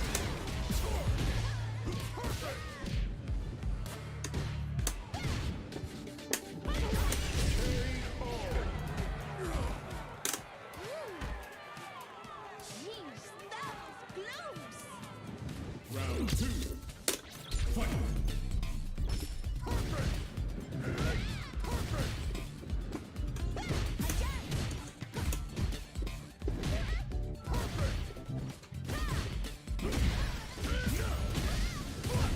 Oh, Here we go.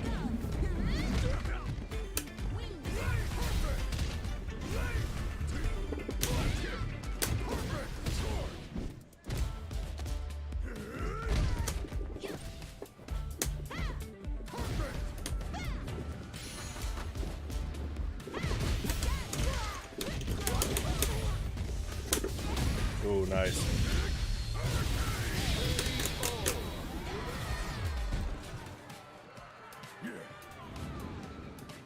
You put up a fight. Final round. Fight.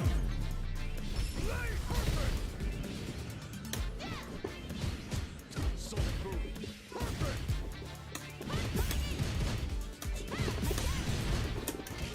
Sonic boom.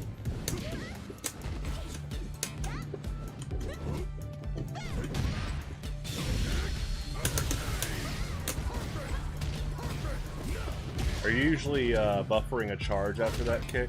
Like anyway, even if you don't land it? yeah. I mean, you're always charging, but especially doing that, you kind of have to just start charging immediately.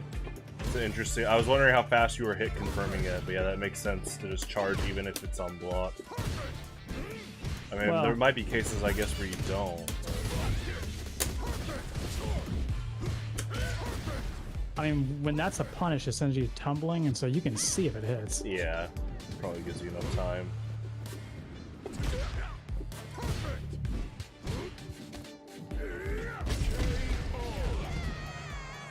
I mean, I've been going for it a lot this night.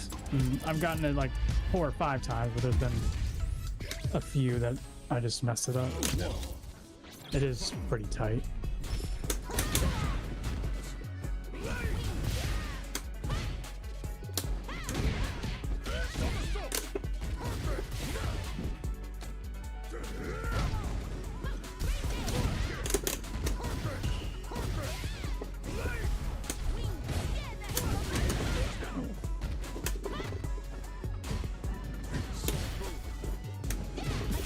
Here we go.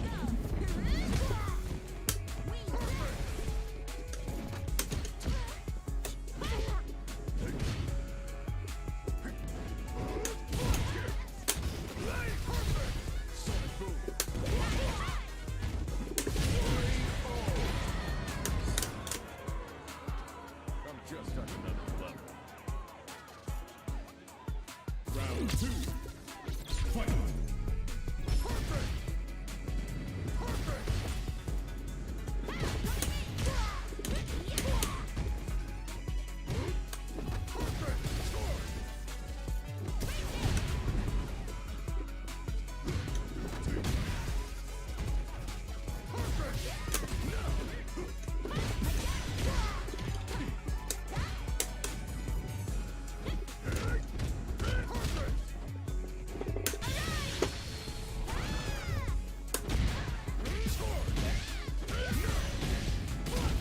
Oh.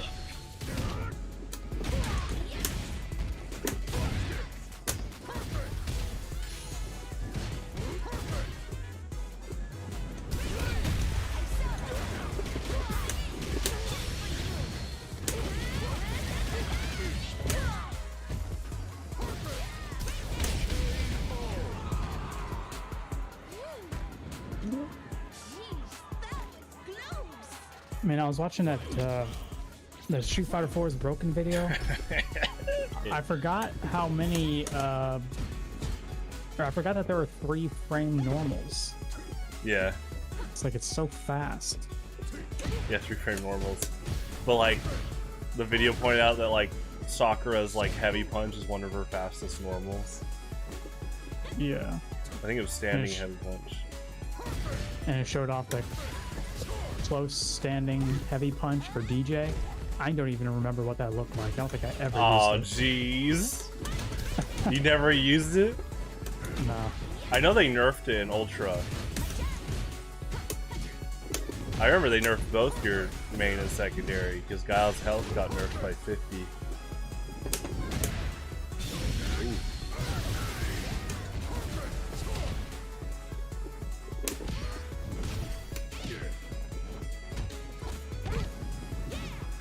I mean, I did. Oh, go ahead.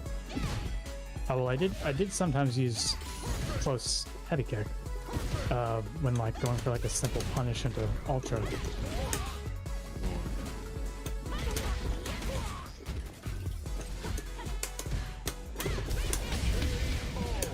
I know they gave Guile and DJ buffs, but I do remember they nerfed certain things. Like, obviously, like for DJ, it was like, what was it? His light jackknife or Sobot kick was not invincible anymore. Well, it used to be invincible to lows. That was it, yeah. And then Guile got his health nerfed by 50. I remember that. I mean, they definitely overall buffed T.Hawk. And to the point that they nerfed his Condor Spire after a few months. I remember going on the Shoryuken forums because they're like submit patch stuff. And I remember seeing my friend Tori Reynolds, who was the other Kansas City T.Hawk player. And I still talk to him every now and then. I remember he actually made a suggestion. I'm pretty sure it was on the... I'm trying to remember. Yeah, he made a suggestion like on the forum. He actually said something I didn't realize, and then when he said it, I was like, oh, that is a thing. Is before Ultra Street Fighter 4, if you landed T-Hawk's Heavy Condor Spire, it was punished on hit. The way the frames was that you would get punished on hit. I don't know the exact frame data, but once he pointed it out, I was like, oh yeah, even if you land Heavy Spire, there are fast enough moves that will punish you for landing the hit. And they definitely, yeah, they buffed that. That was pretty interesting. I still liked using Heavy Condor Spire. I'm sure you remember this. It wasn't really with Heavy, but one of my go-to cross-under setups was like if there was a jump, I could like Condor Spire, usually light under, and then do like Mexican Typhoon as they like landed. Obviously there's like a few enough frames that you can react and do like a Shoryuken or something. But I remember, yeah, that was definitely a cross-under setup. I've done like a pseudo version of that in this game, like its own version. Obviously Mexican Typhoon is like 5 frames now, but there's definitely some similarities. Kind of like in this game, if I can land a sweep, there's a similar setup with like an Oki Mexican Typhoon T-Hawk stuff I can do.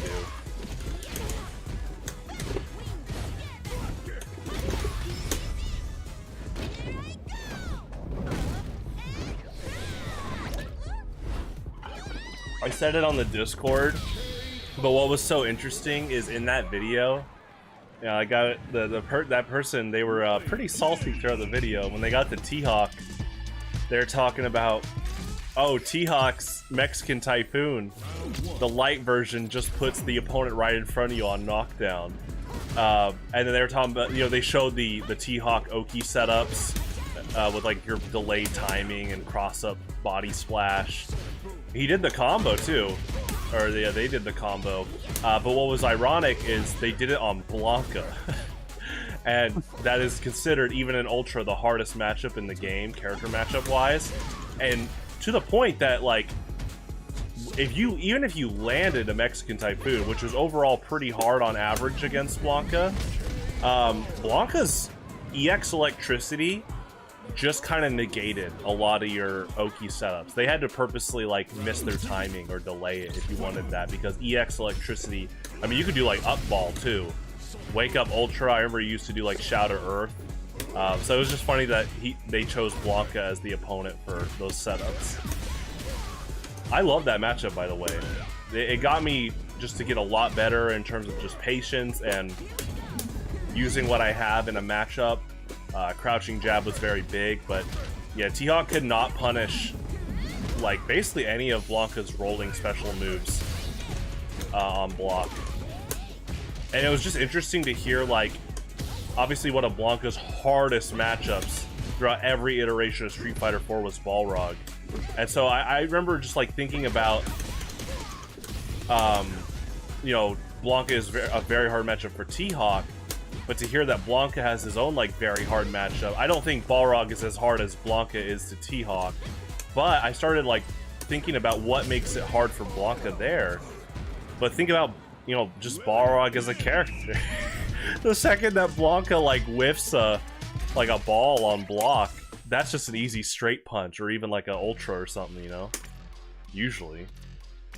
Depends on the scenario. But then I was like, oh yeah, like T-Hawk's Condor Spire, just, you can't punish on block.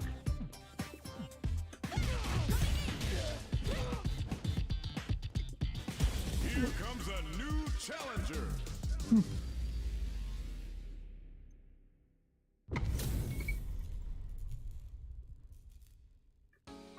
I've played against a few Blancas in this game. He seems still like a bit of a hard matchup for Lily, but obviously both characters are pretty different compared to their Street Fighter 4 iterations, if you're counting T-Hawk in this conversation. And, you know, Lily's a lot more nimble.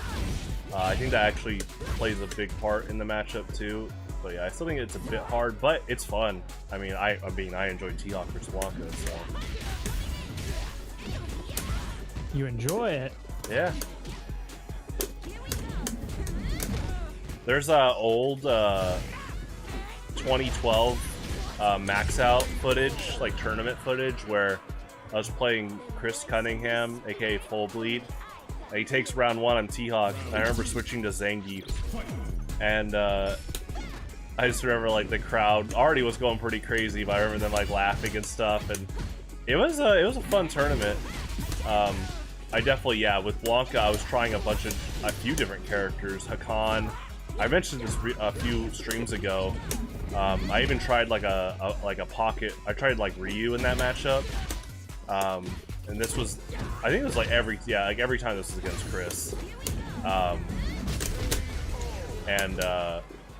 yeah, he beat. I don't know if I ever beat him, but I just definitely remember trying a bunch of different characters.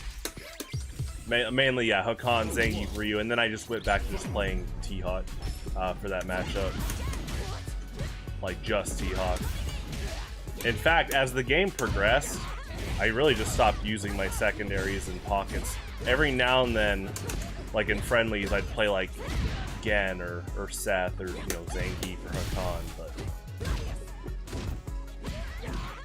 it's just funny. Yeah, Zangief and Hakan were my like secondary and third character, and then Gen and Seth were my like pockets, but like they were like I said, I actually did use Gen in tournament one time against my good friend Chris Rhea. I still talk to him every now and then, but he was like the resident Kansas City Vega main, and I remember using Gen one time against him because Vega was a pretty hard matchup too, so I wanted to try Gen. He beat me, but it was a lot of fun. I remember that set.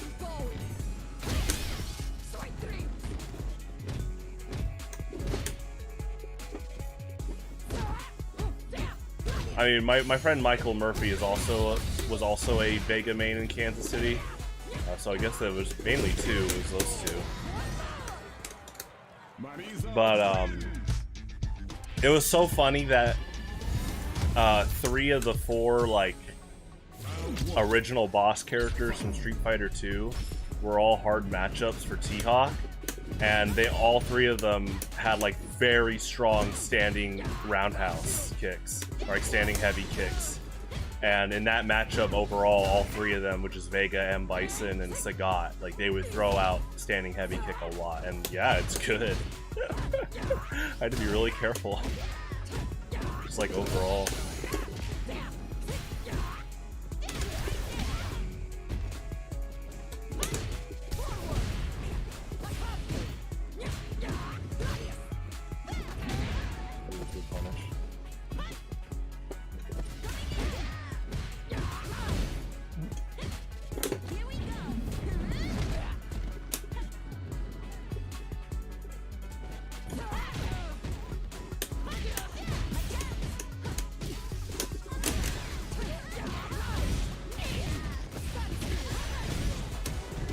Oops.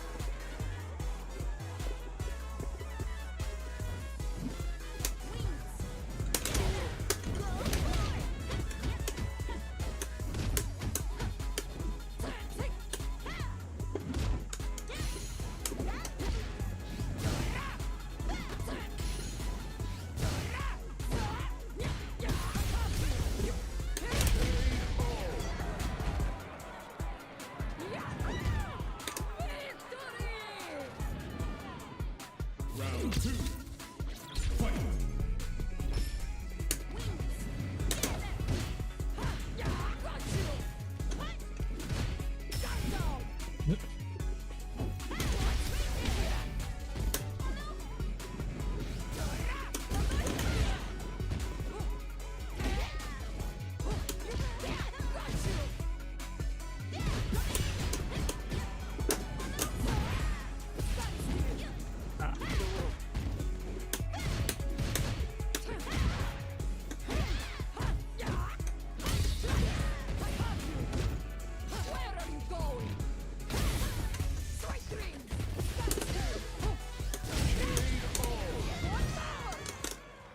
Marisa wins.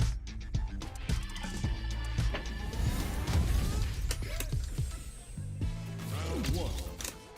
Fight.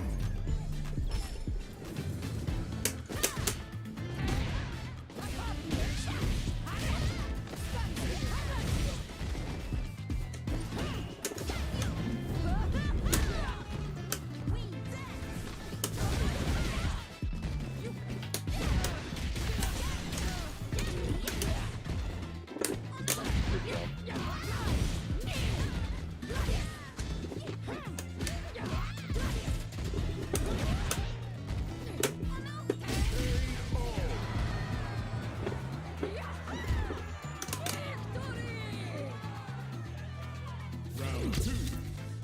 Fight.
I was thinking, so in this small patch we just got, Guile and Marisa weren't changed at all, and supposedly there's going to be like a bigger patch coming soon. But With Akuma.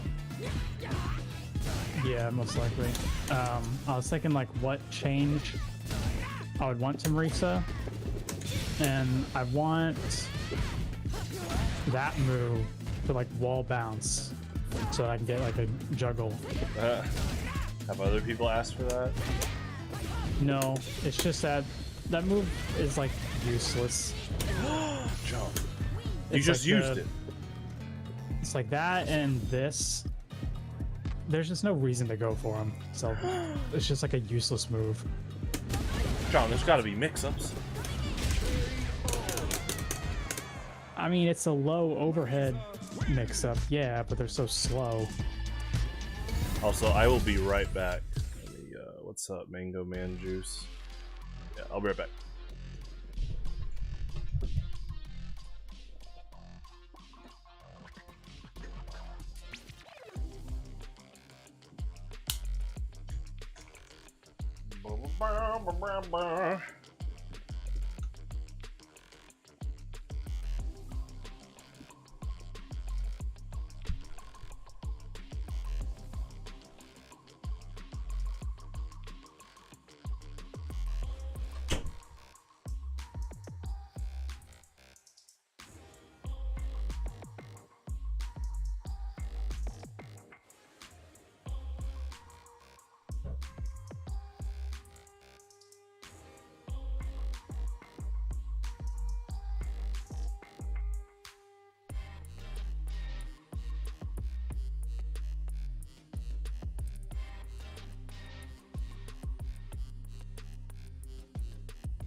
Anime.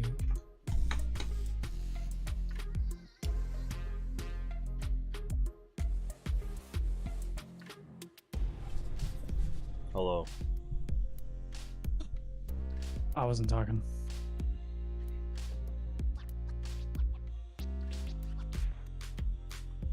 Okay, let's see.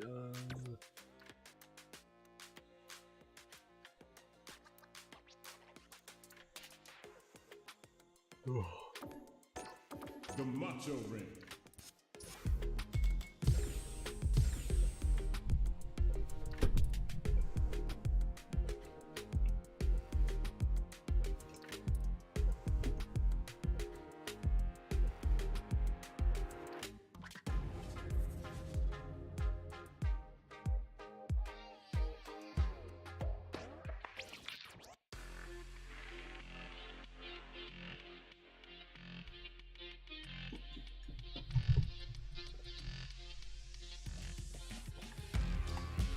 Oh.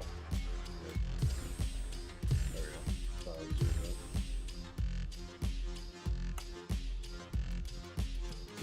Here comes a new challenger.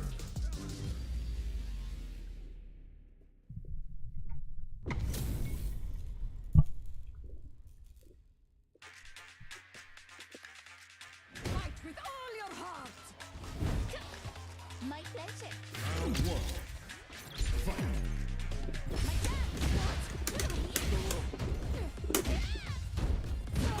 you. I got you.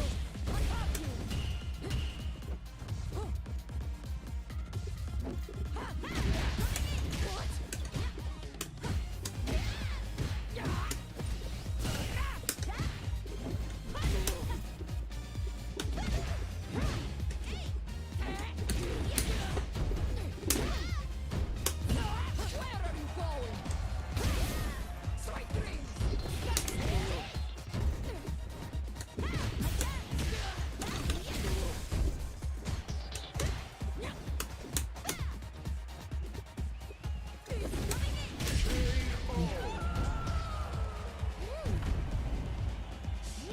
Stop close. Round two. Fight.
Final round. Fight.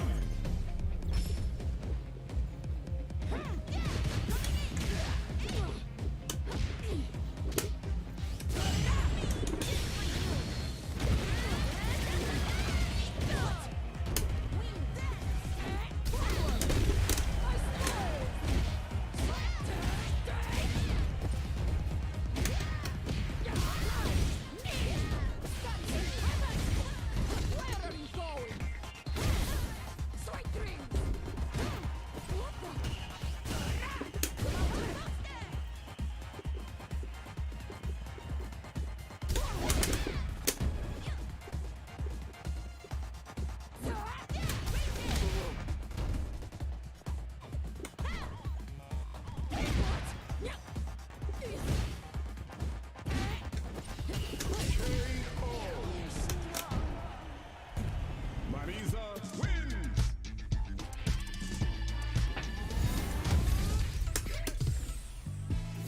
one. Fight.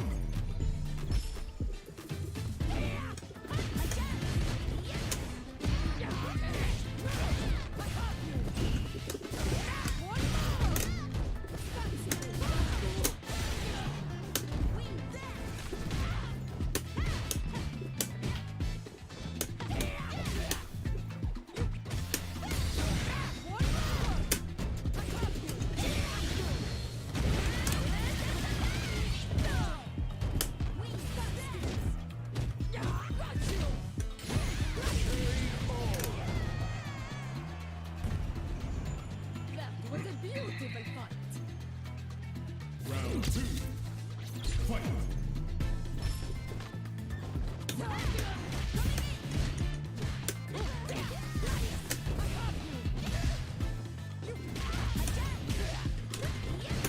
Off you go!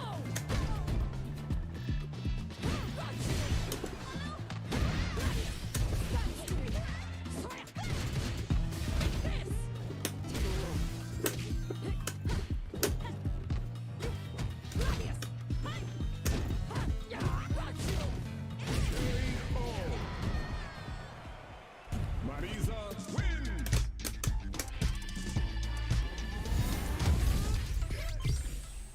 Round one.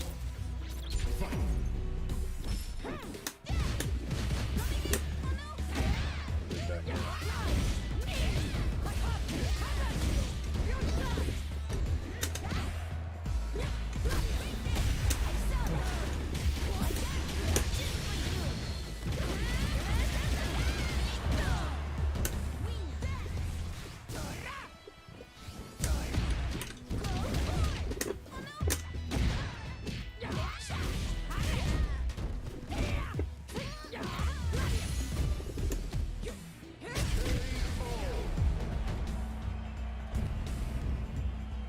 That was a beautiful fight. Round two. Fight.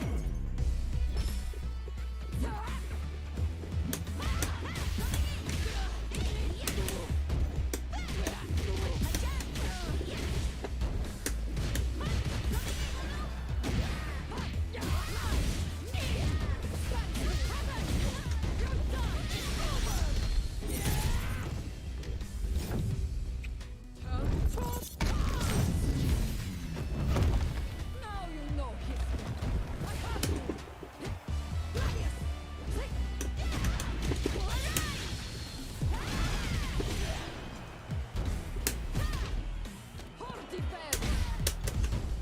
history.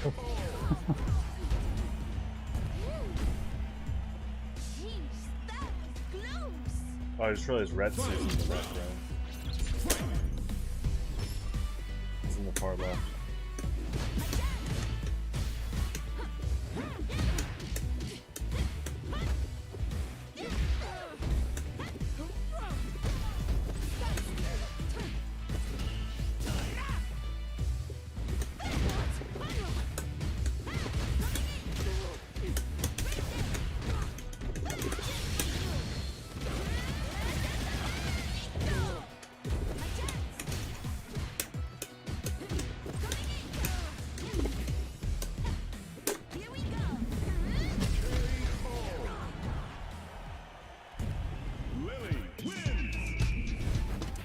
Did you ever see the movie Megamind? No. Oh, okay. Big DreamWorks movie. A sequel direct to streaming movie just came out today, and it's not looking good. And people were already worried about it. Basically, in a nutshell, like Megamind's a really good movie because it's about a villain who turns into a hero because he has a good heart at the core of who he is. And the sequel is like, it kind of just like, it's not that it goes against him not being a hero, but the whole premise is he's like, oh, I gotta go viral, I gotta get views.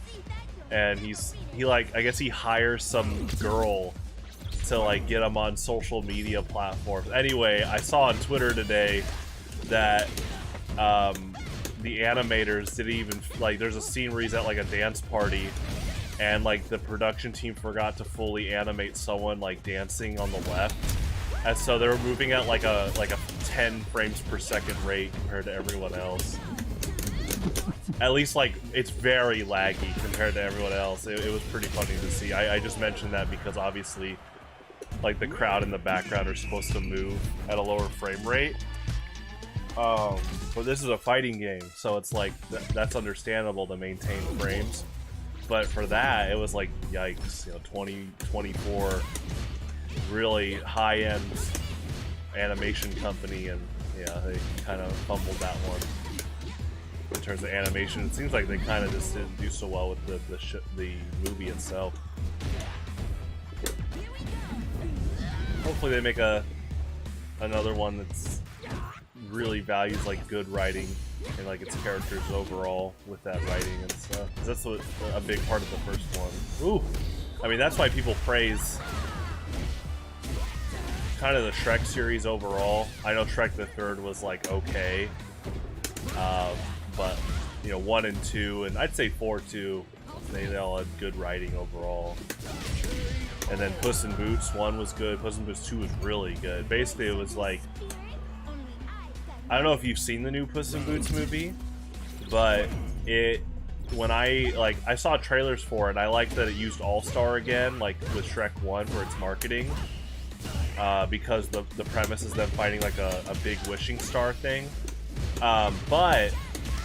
So I thought it looked cool, but a really big thing is a lot of critics were praising it, and when I heard people saying like this is as good as like Shrek 2, like Shrek 1 and 2, they were saying like the Shrek series, this like matches Shrek 1 and 2 is what I was like hearing, and I went to go see it with my mom, and yeah, it's not just a really good animated movie, just like a really good movie.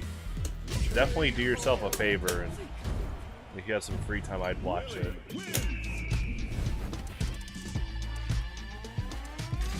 Because, full circle, it values its writing, it values its characters overall. It doesn't waste time. It doesn't like do like lowbrow, like, oh, we're gonna do like a funny fart joke just because we're gonna distract kids at the theater. No, they really care about like this world and characters and stuff. It's really cool to see. And in fact, fun fact, the president of Illumination is the reason why Puss in Boots came out as it did, because it was originally DreamWorks like put it on the back burner, and the president of Illumination was like, no, he saw the potential of it. He's like, no, keep it up with this movie, keep working on it. And also the president of Illumination is very anti-AI, which is like, people are praising a lot right now, thankfully, that he's anti-AI, and that's why there's been commercials of like the Minions making fun of AI stuff. And we need that. We need people like him openly making fun of AI, because the game industry itself is losing a lot of jobs right now. There's been a lot of layoffs, and AI is definitely a factor. There's greedy companies that think they can replace people with AI. And so thankfully, at least someone in the animation industry, like a big name, is calling out how bad AI is just in general. So.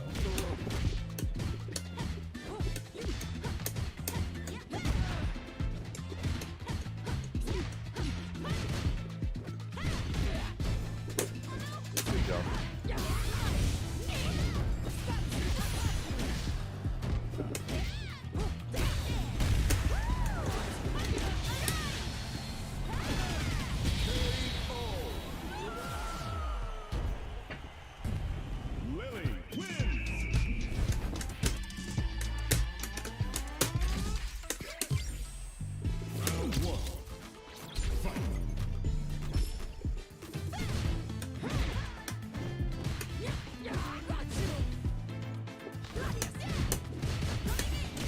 So the Pokemon I drafted while on stream was Salazzle. Do you know about like her ability? We're talking. Well, no. Are we talking about the video game or the card game? Video game. So Salazzle is a fire poison type in Gen 7, and she has an ability called Corrosion, and it allows you to poison and steel types. And it's like, it's just insane because I've used her and Salandit multiple times in competitive. Imagine your opponent is playing like Excadrill or Toxapex or Nidoking, and then they get poisoned. Like, there's this, like, it's almost like you can tell it throws off their timing. Especially very tanky poison types, like Toxapex, or, you know, like I said, Nidoking, Steelix. Like, imagine they're just trying to, like, play offense or defense, and now they have toxic poison inflicted on them. It's really interesting to see how they, like, my opponents, like, how they respond to it. Because it's so, you know, Pokemon for ages now has established that steel types and poison types don't get poisoned, and so it can, like, what's the word? It's like, I guess, rewrite your neutral game. You know, let's say you throw out like Muck, and you have a pretty tanky Muck set, and now Muck's poisoned. Like, the way that you have to respond to that is really interesting. So I love Salazzle is a cool Pokemon, and that's like a really cool ability, like, inherently. Also, she's just a really strong wall breaker. I mean, she's got stab, fire, and poison moves like Sludge Bomb and Flamethrower. Yeah, she's a lot of fun. I ran a set with her in Gen 8 NU where it was like Toxic, Substitute, Disable, and like Flamethrower. It was a lot of fun. I love stuff like sets running moves like Disable, which are pretty rare overall. But in her case, she's really fast. So what you do is you throw up Substitute, and you kind of gauge what move they use. So imagine Nidoking, right? And Nidoking's known to be a very, like, good, just mixed attacker. Just like an all-out attacker, has insane coverage just overall. So Nidoking's running like Earth Power, Ice Beam, Super Power, Flamethrower. And Salazzle is just naturally faster already. And so you can, like, scout out with Substitute. And then, like, against Nidoking, you use Substitute and they use Earth Power. Then you click Disable. And so now, like, the set example I use, need all three of Nidoking's other moves, Salazzle resists. And so you can actually set up Substitute again. And this is, like, where it really throws them off, is you do Substitute. They're probably going to switch. And they might switch to a Poison or Steel type if they have another Poison type. And now Salazzle can throw Toxic onto them. Like, it's just a very, like... Salazzle's just, like, a very strong, disruptive Pokemon overall. And, yeah, she's been a lot of fun. Her and her pre-evolution from what I've played in the past. So, just, like, overall, just, like, really effective. And that's the interesting part too, is, like, you know, she's 4 times weak to, like, ground moves, but again, you take advantage of how fast she is, so you can scout out if they have Earthquake and then disable it. I just think that's a really cool thing, because again, it uses Disable, which is a move that isn't used a ton, but I like stuff like that in Pokemon. Like, Kartana, in Gen 7, he actually used Giga Impact as, like, one of his most, like, meta sets. He was pretty meta, but he used Giga Impact, and, you know, that move isn't used a lot because it's physical Hyper Beam. But if you remember in Gen 7, they had Z moves, and a Z move was stronger based off the base power of your move. So they would run, like, Z Giga Impact just to do a ton of damage. It was pretty interesting. And also, it being a normal move could just really help with your typing coverage. Because Kartana's a Steel and Grass type, so they'd often run, like, Leaf Blade and Smart Strike, which are stab moves. And then usually, like, Sacred Sword, which is a fighting move. So then you put on Sacred Giga Impact, and yeah, that's, like, just really good coverage, just overall. I love stuff like that. I could talk all day about, like, never dismiss a Pokemon move, or, like, a Pokemon in general. In Gen 2, I've actually been playing some competitive Gold, Silver, and Crystal. And in that game, there are competitive sets that will run like Screech. And Screech is pretty rare, like across every gen of competitive Pokemon. But in Gen 2, I'm sure you remember, but in Gold, Silver, and Crystal, if you use Sleep Talk and you get rest off of Sleep Talk, you get your health back. So like, Pokemon using rest and Sleep Talk in that generation can just, you know, re-heal and then reset their you know, the rest talk setups. Which, you know, Pokemon like Suicune, they'll run like Surf and Calm Mind. So people, to retaliate, because Suicune is really like digging his feet in the ground, really just like being a pillar, people will run Pokemon like, I think it's like, who ran Screech? Is it Skarmory? There's some Pokemon like with Screech, and it's like, okay, if you're not gonna leave, I'm gonna drop your defenses by -2, and then try to exploit that. So I just love stuff like that, especially when you're playing like the adventure mode in Gold, Silver, and Crystal. Because I remember as a kid, I'd look at moves at like Leer, or even like Leer or Swords Dance, and as a kid I was like, you know, what does this do? I don't see damage on the board. But, you know, as you get older and you understand, like, oh, like, stats are going up and down, you know? To the point, like, basically almost every gen in competitive now has banned Baton Pass. And I'm talking about just base Baton Pass. You know, a lot of the times Baton Pass got banned because of moves like Sword Stance and Agility. But now it's just getting banned in general, just because I guess it's, like, hard to manage. Like in the competitive, like imagine you're running like stuff like Ancient Power and you get the Omni boost and then you like Baton Pass it, which I think is funny. But yeah, Baton Pass is just banned in general because sometimes it can just be really hard. Here's an example, like Metagross, he'll do like Meteor Mash and sometimes get that attack boost. And then Baton Pass, you can just move that over to like Scizor or something. You know. So it is funny that, I don't know if you did it as a kid, but you know, when I was a kid, I definitely was undervaluing stat moves. Stat boost and drop moves just overall. And then as I got older, it's like, oh, those moves can just like really swing games. Yeah, I'm not sure what I did as a kid. I know Smokescreen and some kind of like defense or attack lowering is how I did, or how I dealt with Miltank. Oh, Whitney's Miltank? Yeah. That's hilarious. That's actually a really good strat because Whitney's Miltank wants to stay anchored in. And so, yeah, lowering her accuracy is a really good call.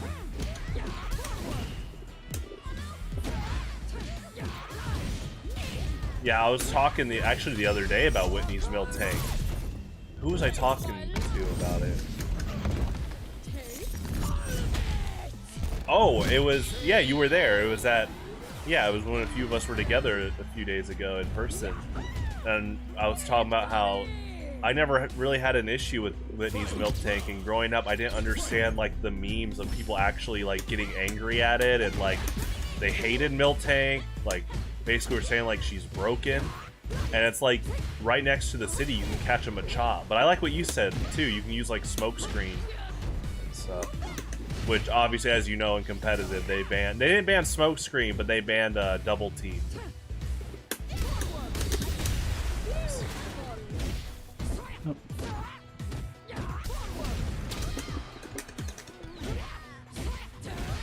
An interesting like exploit though is Double Team has been banned for a long time in like competitive Smogon, and but one workaround you can do to raise your evasion that isn't banned. Do you know what the move Acupressure does? No. Okay, like Drapion and Malamar can learn it. It really is just like it raises a random stat by +2. And so, like full random, it can be any of your 5 of the 6 base stats or evasion, and that is one way that you can raise your evasion, like legally. In fact, last generation, there was a Malamar set that was kind of picking up steam in competitive NU, and it was running acupressure. It was like rest, sleep talk, acupressure. And I think the last move was like superpower or knockoff. You could run either. Malamar has the contrary ability, which means that every time you're... Oh, you know, you wouldn't run contrary with acupressure, that's right. You'd probably run knockoff usually.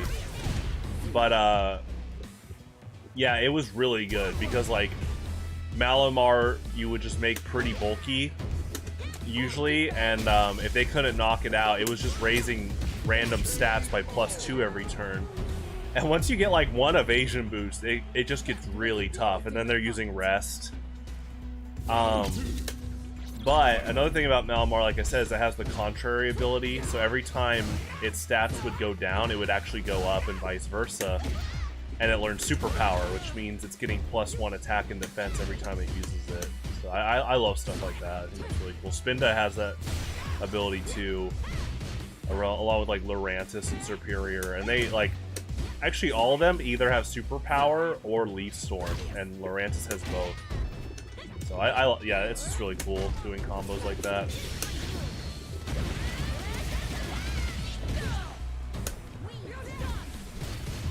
Really good punish.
think the next one will be the last. Okay. Lily wins.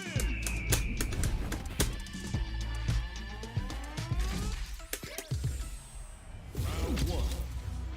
Fight.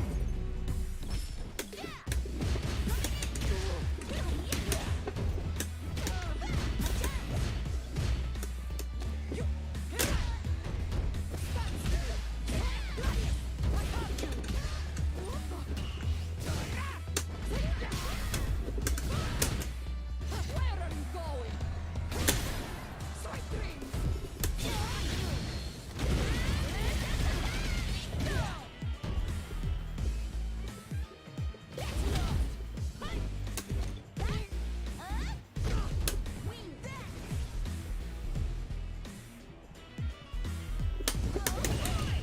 Huh.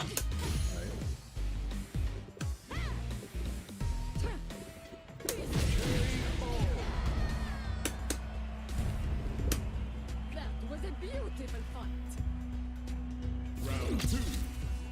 Fight.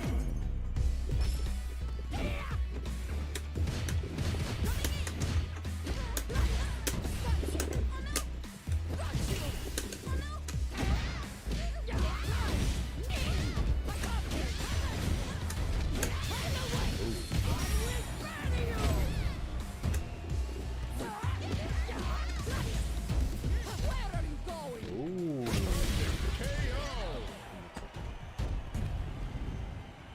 GG's. GG. Yeah, I'll play some ranked for a bit. Practice training.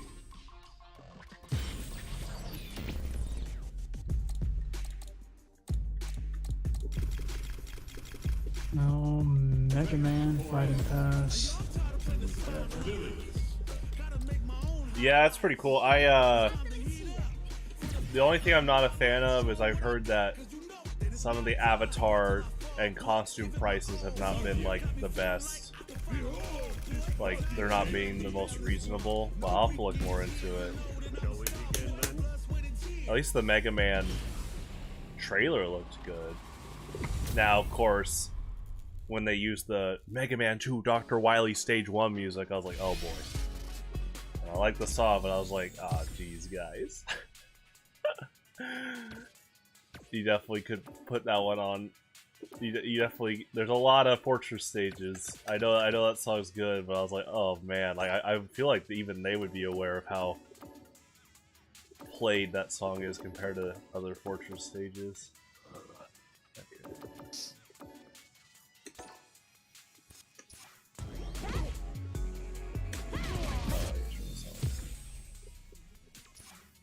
Alright, I'll see you later. Goodbye, John.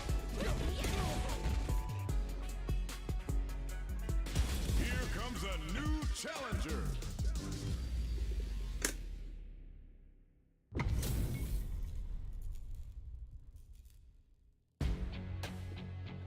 Round one. Fight.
round.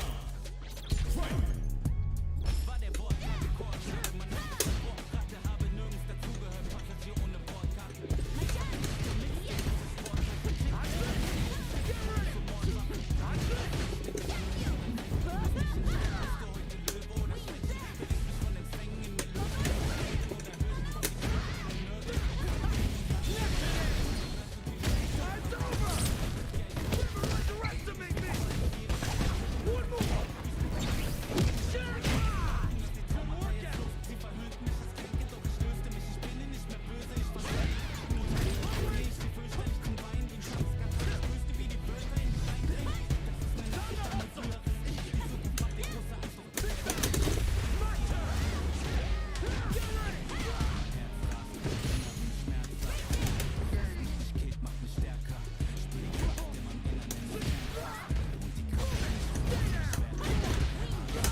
Lily wins!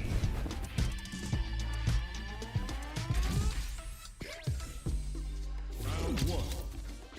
Fight!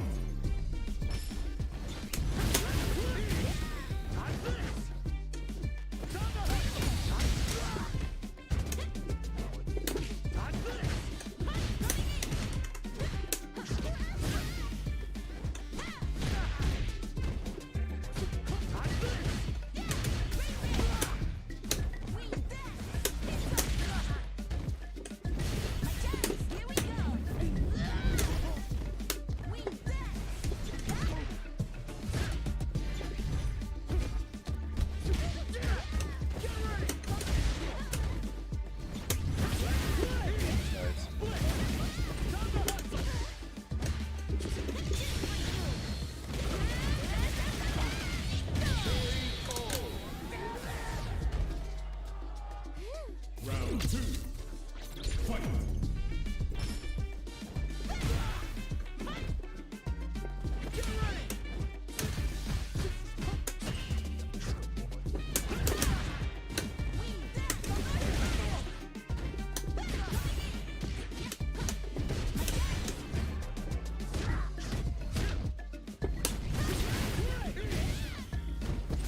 You okay?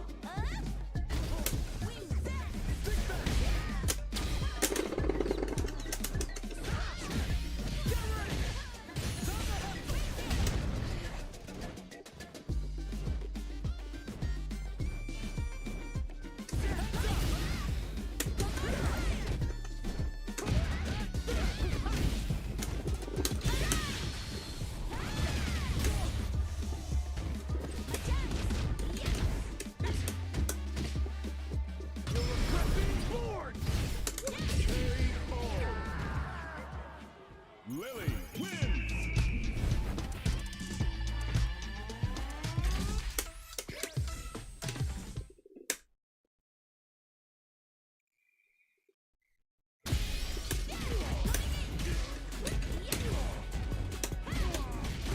Here comes a new challenger!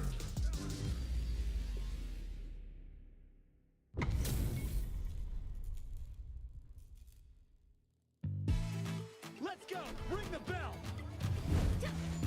My pleasure. Round one. Fight!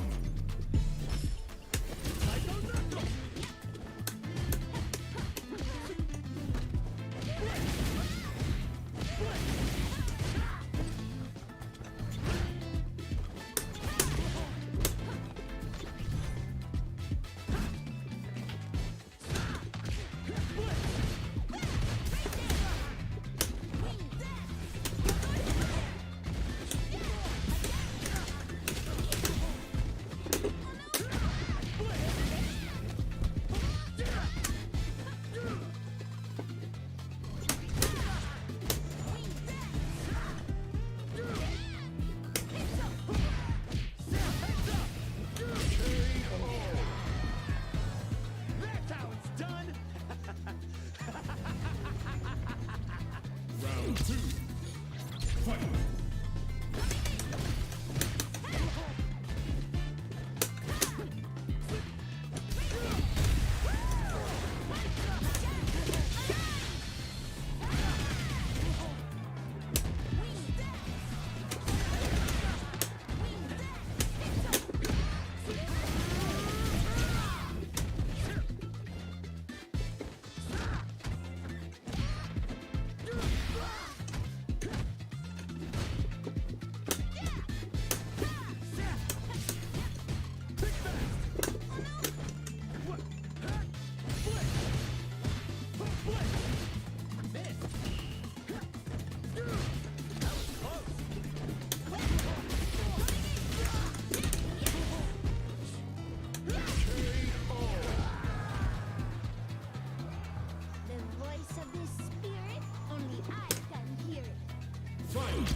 Nice.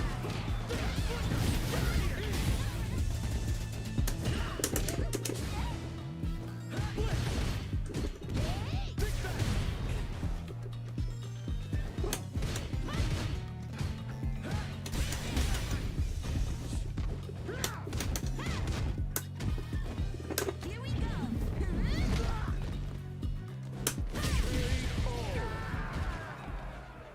Lily wins.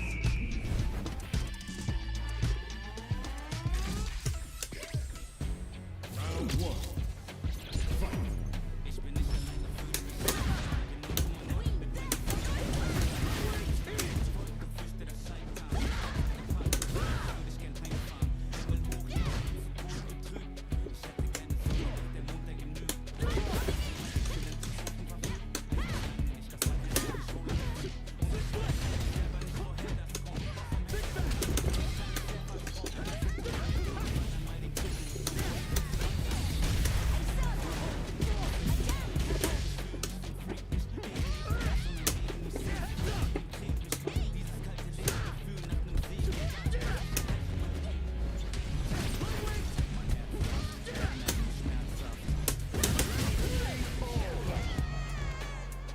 What?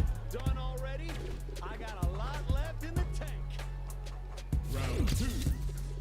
Fight.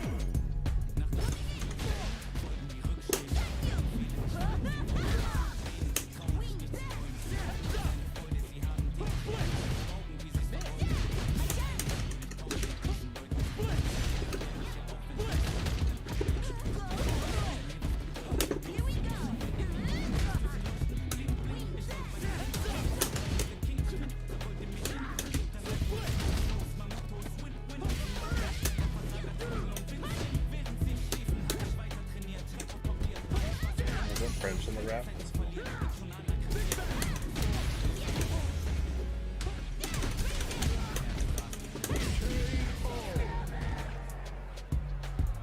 The voice of the spirit, only I can hear. Final round. Fight.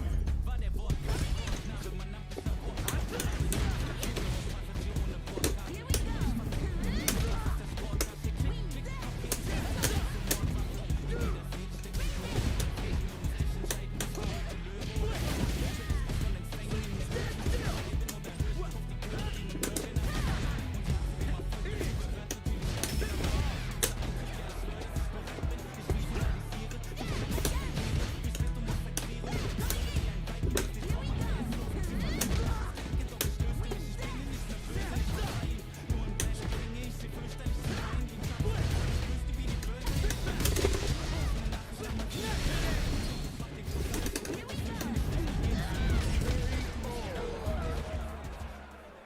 Lily wins.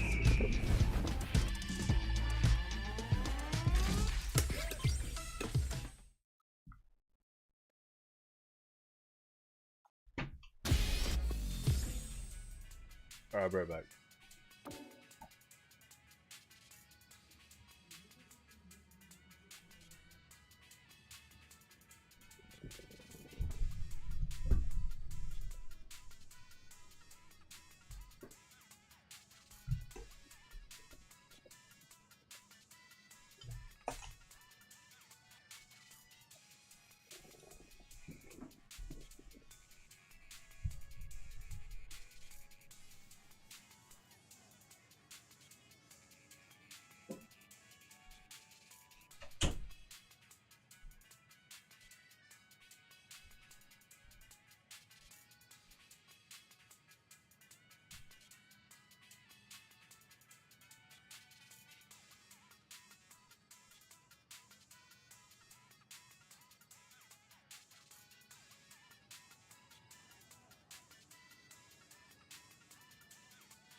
Oh, whoa.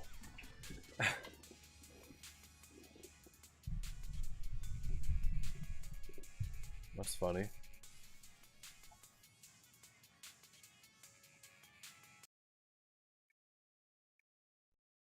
I've been getting these less though, so I think they've been doing pretty well at managing that overall.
Street Fighter 6.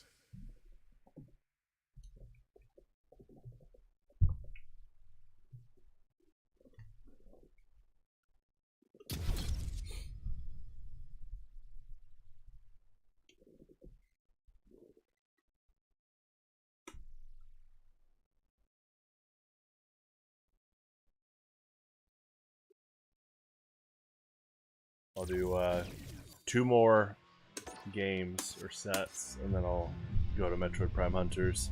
Fighting ground. Practice. Training. Can I just do Online. Training.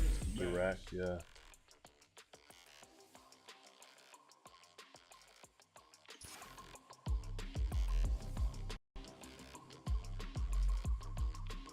Here comes a new challenger.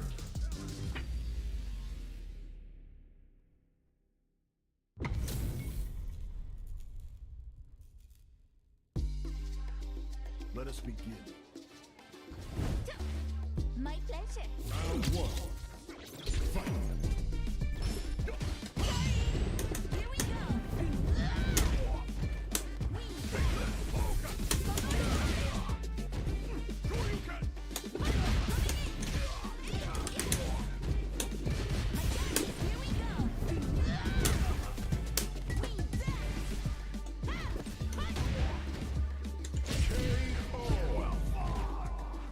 Yay, yay, yahoo! Did you see that? You'll never win against me. Round 2. Fight.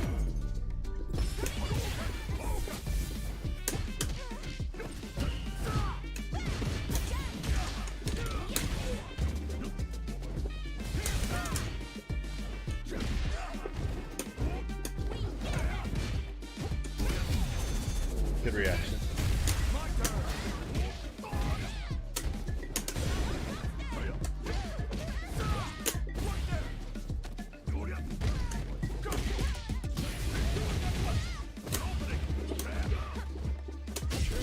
Nice.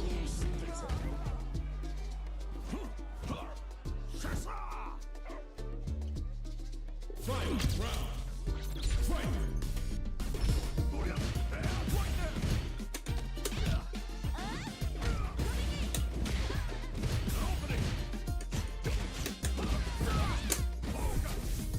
Let's go!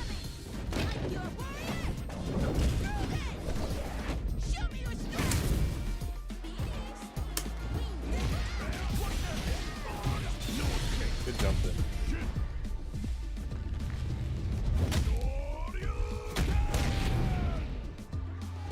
What's wrong? Get up! Ryu wins!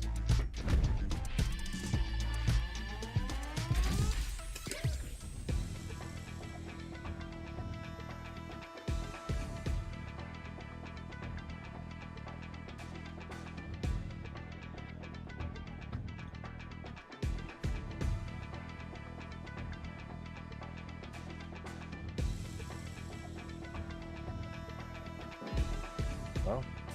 Alright. I'll do one more. And then Metroid Prime Hunters.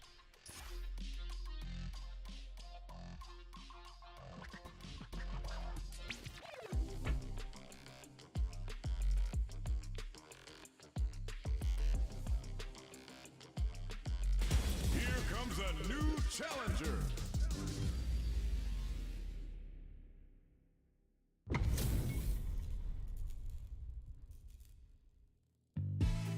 Round one.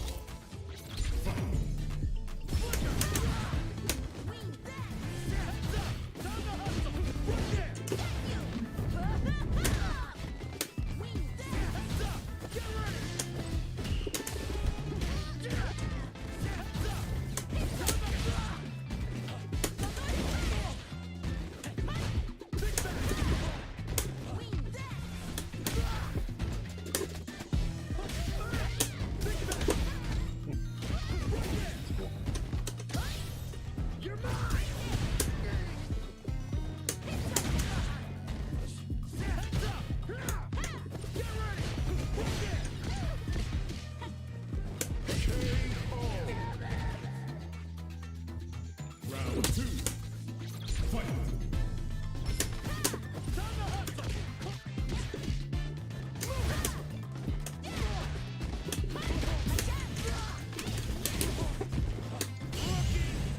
Wasting my time. Get ready. Big back.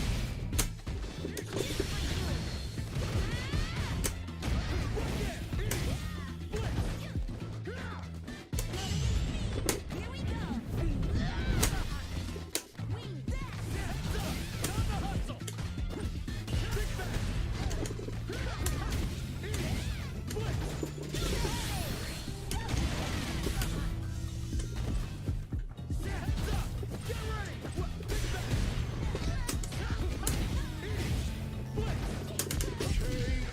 Jabs.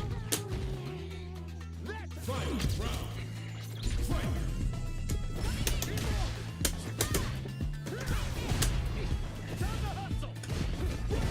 Here we go.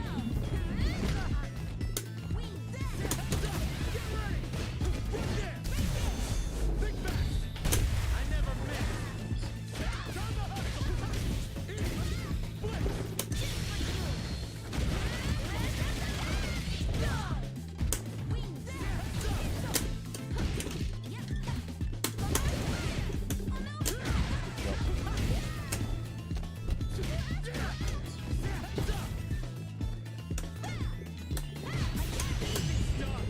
Not your day.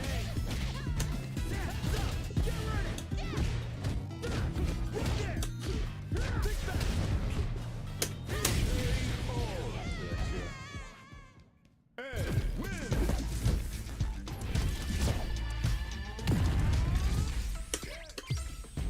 Round one. Fight!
Nice.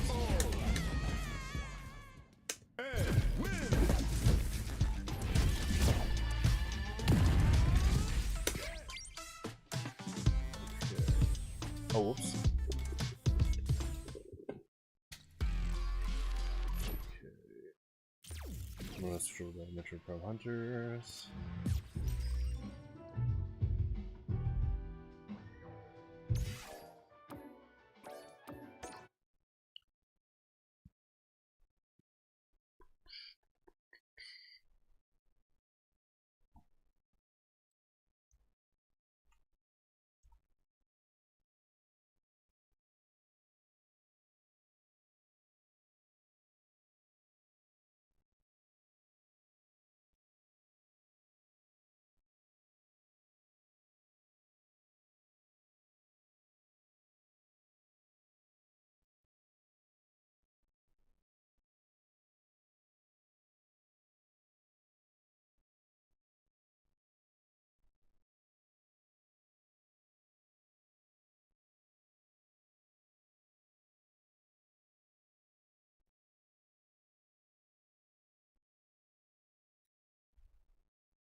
You gotta step too nice.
Alright, last one for tonight.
Nice.